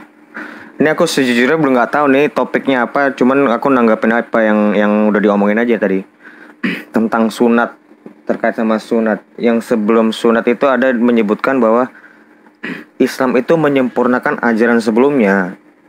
Itu menurut saya, ini minta maaf ya, menurut saya itu nggak ada di dalam Quran dasarnya. Yang ada justru Islam itulah yang disempurnakan oleh Allah. Allah Subhanahu wa Ta'ala kan, Allah Subhanahu wa Ta'ala lah yang menyempurnakan Islam. Telah kusempurnakan agamamu untukmu. Nggak pernah disebut Islam menyempurnakan ajaran sebelumnya, nggak ada. Itu pertama. Kalau ada boleh ya. Kalau ada boleh ditampilkan ayatnya. Kalau saya bilang itu ada di Al-Maidah 3. Tuh, karena saya nggak bisa buka kamera aja nih. Yang kedua tentang sunat itu nggak ada. Perintah sunat karena alasan medis, itu alasan yang dibuat-buat. Nggak pernah ada itu di dalam Abraham juga sunatkanlah itu karena itu biar bersih, itu mamu, nggak ada. Jangan dibuat-buat. Kalau memang nggak ada ya nggak ada, jangan diada-adakan. Begitu sebagaimana nasib yang sebelum Abraham. Kita tahu, kami tahu bahwa sunat itu baru diperintahkan di zaman Abraham. Sebelumnya nggak ada perintah sunat. Apakah mereka nggak suci? Kan nggak seperti itu. Nah, itu aja dulu, mungkin dua hal itu aja dulu difokuskan. Apa sih, kenapa sih sunat itu mesti ada? Baik. Itulah kira-kira. Pak, silakan. Baik, terima kasih. Silakan Bang Zulkifli berakhir. Atau saya dulu menanggapi. Saya dulu menanggapi, penting. Silakan. Jadi begini. Jangan terlalu ya, panjang begini. ya, siapapun Anda. Enggak panjang saya. Begini, jadi Bang Adirion itu salah. Jadi di Quran itu tidak ada yang menyebutkan Al-Quran menyempurnakan kitab suci sebelumnya. Yang ada itu membenarkan setelah mengkoreksinya. Jadi Al-Ma'idah 48 itu finishingnya muhaiminan alaih. Jadi muhaiminan alaih itu bisa aminan alaih, bisa hakiman alaih, bisa hafidhon alaih. Artinya semua informasi ayat suci sebelum Al-Quran yang bertentangan dengan Al-Quran itu adalah bukan kebenaran. Yang sesuai itu kebenaran. Menurut Abu Hayyan Al-Andalusi kan, Bahrul Muhit juz 3 halaman 512. Itu. Jadi salah itu. Tidak ada kata-kata yang seperti Abang Leon sampaikan. Mengenai al-yauma akmaltu lakum dinakum wa atmamtu alaikum nikmati, itu bukan berarti sebelumnya Islam itu tidak sempurna, bukan itu masalahnya. Jadi hari itu Islam itu agamanya sudah paripurna gitu maksudnya. Bukan disempurnakan sebelumnya tidak sempurna. Itu salah memahami kalimat-kalimat ayat-ayat Quran, karena ya tidak berdasarkan kaidah-kaidah nahwu shorof, apalagi berdasarkan pendapat para mufassir. Itu saja kok. Pak Romli ini mendukung pernyataan saya. Tadi kan saya bilang agama tidak ada dalil atau dasar di mana agama Islam menyempurnakan ajaran sebelumnya. Karena statement saya mau ngomong seperti itu karena ada pernyataan sebelumnya seperti itu. Gitu. Ini kok malah si Pak Romli malah sepertinya sama saya. Nggak ada penyanggahan, itu malah pendukung. Tahan. Jadi Kifli Abbas. ya sekali lagi saya tidak Atau ada lagi sebentar Ustaz Romli, satu detik. Saya tidak mendukung siapa-siapa, tetapi saya membaca tafsir dari tiba-tiba ngaduk ahlinya sama yaitu siapa? Tadi kan menyanggah Pak Romli. enggak. Romli. Jadi berarti nggak pernyataan nyangga ya? sampean yang Oke, menyatakan berarti benar. sebentar Bang Adirion. Pernyataan sampean yang menyatakan Islam menyempurnakan ajaran-ajaran agama sebelumnya itu, bukan salah. pernyataan saya. Itu Tidak- bukan pernyataan saya, Pak Romli. Pernyataan Ustaz Romli. siapa? Pernyataan siapa? teman-teman tadi. Yang paling pertama ngomong. Enggak Nah, itu ada saya pernyataan perbaiki. teman-teman seperti itu, enggak ada itu. Saya Jadi selalu begini, nyatet, biar Bapak. tidak debat gusir Saya ya, selalu biar tidak nyatet. debat gusir. Buktinya di begini. bawah teriak-teriak. Aderion ngaco asumsi Islam adalah tidak menyempurnakan agama sebelumnya. Buktinya di bawah ngoceh. Sudah. Saya kalau diskusi tidak berdasarkan asumsi atau teriakan siapapun, tetapi saya membaca dalil yang direferensikan oleh ahlinya, yaitu Justru Ustaz Mufassir. Romli mendukung pernyataan saya. Bukan tidak mendukung pernyataan sampean salah. Enggak apa-apa, emang kenapa sih kalau Pernyataan Ustaz Romli sampean mendukung salah. saya juga enggak apa-apa dong. Enggak Nggak apa-apa salah, juga. salah Nggak pernyataan salah, kan? sampean salah, justru saya benarkan. Justru saya yang menyanggah ada pernyataan itu, teman yang ada Bapak. itu, yang ada itu ayat Quran ya membenarkan ajaran sebelumnya setelah mengkoreksinya. Salah. Itu. Tadi enggak begitu tuh pernyataan teman Bapak. Islam itu saya tidak menyempurnakan berbicara teman-teman ajaran gitu loh. Nah, saya ngomong Saya karena teman berbicara Bapak. ucapannya jenengan. Untuk tidak ini ya, Enggak apa-apa kalau kita teman-teman, kenapa sih kita tos-tosan? Ustaz? Suara Nggak saya masalah kan kalau saya benar. Kalau saya benar emang kenapa? Kan enggak masalah dong. Suara saya kedengaran. Halo? Kedengaran apa? Suara saya kedengaran. Oke, baik. kedengaran Aderion apa? Anda itu tadi naik yang ada di Komal. Tolong voice Komal. Ibaratnya Anda itu lagi main adanya penonton yang mengganggu. Menurut Anda itu mengganggu penonton itu. Nah, betul. Yang ada di Komal, oke? Bisa dipahami ya? Ya benar, cuman kan Makanya tadi kan tadi saya Ustadz Romli kan memberikan saya pernyataan menyanggah pernyataan Aderion, dibilang Iya, ini justru kan pernyataan sudah saya ada didukung 4 sama orang Ustadz Romli. dengan host. Loh, Kecuali saya kalau tos-tosan nih sama H2A, Ustadz Romli, oke. tos-tos. Kalau H2A Aderi. Kalau H2A tolong cek awal sebelum kamu datang loh. Bisa dipahami ya? Jangan memframing dengan benturkan pendapat orang yang baru kamu mendengar. Oke? Bisa dipahami? Ada lagi Ustadz Romli sebelum kita ke Bang Zulkif, lalu ke dokter, lalu pada akhirnya Saudara Nisa. Sudah itu, saya Ada tidak lagi? mendukung Oke. tidak mendukung Aba Aderion, malah saya membantah karena pernyataan Aba Aderion itu salah, itu saja kok. Itu saya tanggapan pernyataan. Aduh, Tuhan. Tahan dan jangan dulu memberikan tanggapan ya. Di sini pun kecuali kalau kamu H2H sejak awal, oke. Silakan Bang kan jawaban tanggapan. Silakan Bang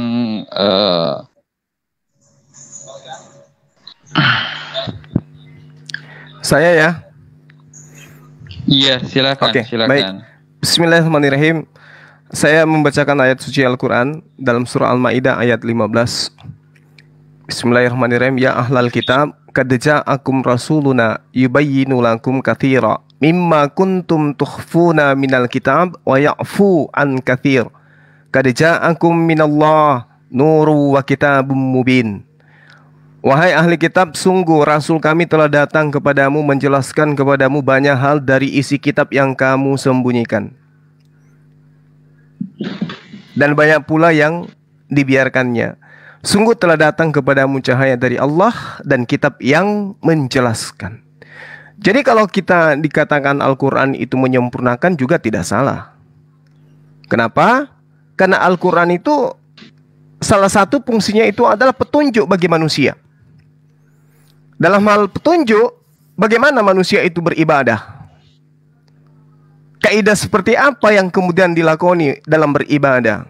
Apa hukum haram, halal, dan seterusnya yang harus dilakoni dalam beribadah? Itu hanya ada di dalam Islam, disebut syariat. Nah, agama terdahulu punya syariat. Dalam hal ini adalah kitab suci yang diwahyukan oleh Allah kepada para nabi, punya syariat. Tapi syariatnya itu hanya berlaku khusus kepada kaumnya. Lalu kemudian diperuntukkan khusus untuk umat Nabi tersebut. Sedangkan Al-Quran itu diwajibkan hukumnya disebarkan kepada seluruh umat manusia setelah baginda Rasulullah Muhammad SAW. Maka Al-Quran itu disebut sebagai petunjuk. Dalam Quran surah Saba, ayat Saba ya, surah Saba ayat 28, di situ sangat jelas dikatakan, kami Allah tidak mengutus kamu Muhammad, melainkan kepada umat manusia seluruhnya. Sebagai apa? Sebagai pembawa berita gembira dan sebagai pemberi peringatan, tetapi kebanyakan manusia itu tiada mengetahui. Jadi fungsi Al-Quran dikatakan sempurna itu petunjuknya itu sempurna. Tentang syariatnya, tentang kaidah-kaidah tauhidnya, kemudian hubungan kepada pencipta dan sesamanya manusia itu sempurna. Makanya dikatakan dalam surah Al-Jasiyah ayat 20, Al-Quran itu adalah pedoman bagi manusia, petunjuk, hudan, dan rahmat bagi kaum yang meyakini. Nah, lalu kemudian, kenapa Al-Quran itu dikatakan penyempurna kitab-kitab suci sebelumnya? Pertama, Al-Quran membenarkan kitab-kitab suci yang diturunkan sebelumnya. Itu dulu. Al-Baqarah ayat 4. Di antara ciri-ciri orang yang bertakwa adalah mereka yang beriman kepada kitab Al-Quran yang telah diwahyukan kepada Rasulullah dan kitab-kitab yang telah diturunkan sebelummu, serta mereka yakin akan adanya kehidupan akhirat. Jadi kesempurnaan Al-Quran itu sebagai kitab suci yang menyempurnakan. Yang pertama, Al-Quran membenarkan kitab terdahulu. Kesempurnaannya di situ dia. Yang kedua, Al-Quran meluruskan hal-hal yang diselewengkan dari ajaran kitab-kitab terdahulu. Nah, ini hebatnya Al-Quran. Makanya dikatakan dalam surah An-Nisa ayat 46, di antara orang Yahudi, mereka mengubah perkataan dari kitab-kitab suci mereka dari tempat-tempatnya. Maka Al-Quran datang kemudian meluruskan, mengembalikan kaidah itu. Dan yang ketiga, Al-Quran itu dikatakan sempurna. Kenapa? Karena sebagai pedoman hidup yang berfungsi, lakunya sebagai alternatif pengganti kitab-kitab suci terdahulu. Kenapa? Karena kitab terdahulu kita kehilangan arah. Al-Maidah ayat 15 seperti yang saya terangkan tadi. Ya ahlal kitabi qad ja'akum rasuluna kepada kalian semua.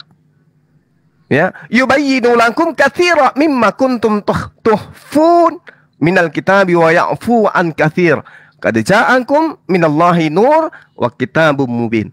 Jadi jelas Al-Quran itu dikatakan bahwasanya sungguh telah datang kepada cahaya dari Allah dan kitab yang menjelaskan. Saya kira begitu sahabat-sahabat yang ada di sini. Karena saya sudah lama ya Bang Fahrudin, saya serahkan waktu ini kepada teman-teman yang lain. Saya juga ada kegiatan, mungkin saya izin. Ada Dr. Husaima, ada Pak Kiai Romli, ada Dinda Nizar dan juga ada Rion. Oke, saya pamit ya semuanya. Bang Farudin, makasih ya teman. Baik. Barakallah. Ya Bang. Bang Zulkifli. Iya. Saya tadi ingin bertanya ke Bang Zulkifli ini tentang satu aja ini, tolong dijawab.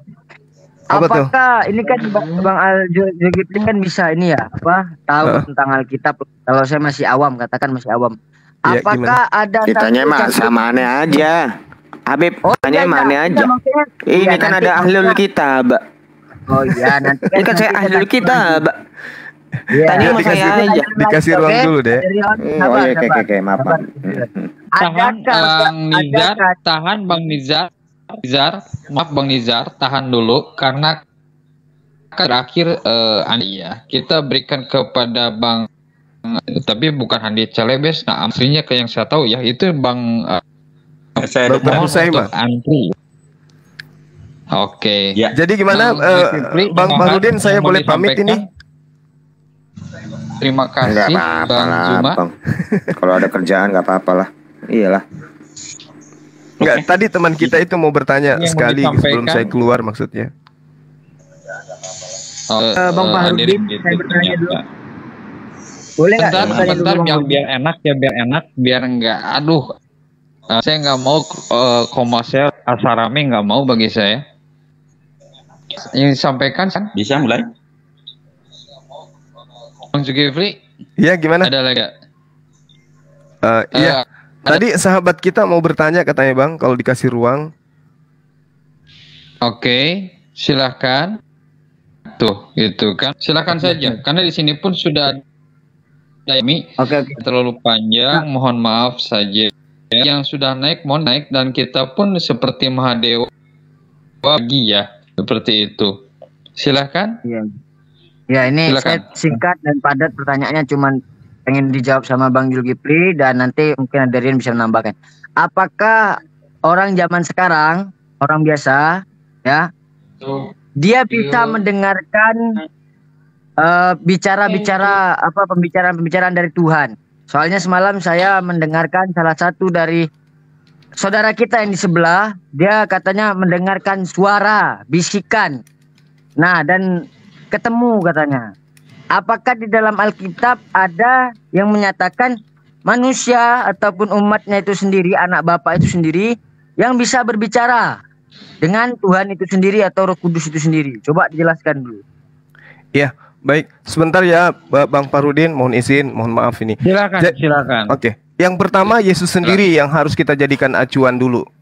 Atau Al-Qur'an dulu, Dalam surah Al-Qur'an Karim, ya, Asy-Syura ya, Asy-Syura ayat 51, Allah menerangkan di sana sangat jelas bahwasanya wa ma kana li basyarin ayyukallimahullahu illa wahya aw min wara'i hijaban au yursila. Jadi utusan, rasulah. Tidak patut bagi seorang manusia bahwa Allah akan berbicara kepadanya kecuali melalui perantaraan wahyu 1, belakang tabir 2, mengutus malaikat 3. Itu dalam Al-Qur'an. Nah, bagaimana dengan kitabnya teman Kristen? Karena saya ditanya tentang itu. Di dalam Keluaran 20 ya, kalau nggak salah Keluaran 20 apa Keluaran 22 dikatakan bahwasanya tidak ada manusia yang bisa bertahan hidup, tidak ada manusia yang melihat aku bisa hidup. Itu satu. Yang kedua, Yesus sendiri mengatakan di dalam Yohanes 5 nomor 37. Bapa yang mengutus aku, dialah yang bersaksi tentang aku. Kamu tidak pernah mendengar suaranya, rupanya pun tidak bisa kamu lihat. Nah, tidak pernah kamu lihat. Itu 2. Yang ketiga, Yesus mengatakan apabila ada yang berkata kepadamu ada Mesias di sana, ada Mesias di sini, jangan kau percaya. Jadi kalau ada yang mengatakan bertemu Mesias, lagi sujud bertemu Mesias, lagi tahajud bertemu Mesias, jangan kau percaya. Kata siapa? Kata Yesus. Nah, terkait dengan Roh Kudus. Roh Kudus itu di dalam Al-Quran itu adalah malaikat Jibril. Jadi mengajarkan dan membisikkan pengajaran itu adalah Roh Kudus. Tapi melalui apa dalam Islam? Melalui Al-Quran. Di dalam Alkitab gimana? Melalui juga Alkitab. Diterangkan di mana? Yesaya 42 nomor 2 yang saya uraikan tadi. Bahwasanya Tuhan akan memberikan rohnya. Dan rohnya itulah yang kemudian yang diajarkan. Jadi kalau dikatakan ada yang membisikkan, saya rasa itu keliru. Panduan kitab suci yang harus menjadi pedoman itulah Roh Kudusnya. Bukan bisikan-bisikan, bukan imajinasi atau hayalan-hayalan. Sekira begitu sementara dari saya. Untuk terakhir dari saya, terima kasih atas pertanyaannya Bang Farudin. Mohon maaf, saya banyak waktu di tempat antum, luar biasa. Teman-teman semua, saya pamit ya. Assalamualaikum warahmatullahi wabarakatuh. Salam tauhid, salam satu Tuhan. Allahu Akbar. Itu penjelasan guys ya. Kita dengarkan penjelasan dari Aderion. Nah, karena kita sebagai umat muslim tidak ada yang dapat berbicara atau dibisikkan oleh Tuhan. Tidak ada. Yang dikatakan oleh Bang Zulkifli itu benar. Kalau secara kequranan tadi beliau mengatakan. Iya. Assalamualaikum warahmatullahi wabarakatuh. Teman-teman,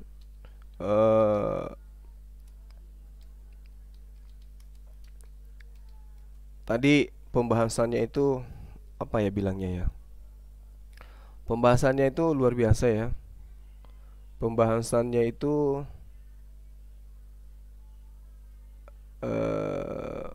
membahas tentang beberapa hal yang kemudian terkait dengan di awal tadi ada Ibu Ruth ya. Ibu Ruth juga kayaknya menghindar dari saya sama seperti Sopiatul. Begitu lihat saya langsung lari. Padahal pembahasannya tentang dosa waris. Mungkin ada yang bertanya kepada saya, loh kok Bang Suma nggak ketegaskan di kitab Keluaran yang menjelaskan tentang Tuhan tidak bisa dilihat? Ya, saya katakan bahwasanya itu sengaja supaya ada respon dari Aderion nanti untuk mencari data itu. Sebenarnya itu adalah Keluaran 33 ya teman-teman. Keluaran 33 nomor 20 yang menerangkan tidak ada orang bisa hidup, tidak ada yang melihat saya bisa hidup. Itu pernyataan Tuhan di dalam kitabnya Bani Israel. Ya, sekali lagi saya katakan bahwa dalil di dalam kitab Keluaran 33 nomor 20 menerangkan bahwa tidak ada manusia melihat saya yang bisa hidup, nggak ada yang bisa bertahan. Makanya di dalam Al-Quran juga dikatakan Allah Subhanahu wa Ta'ala berfirman kepada Musa, lantarani, wahai Musa, kau tidak akan sanggup melihat aku. Itu sudah sangat jelas ya teman-teman sekalian.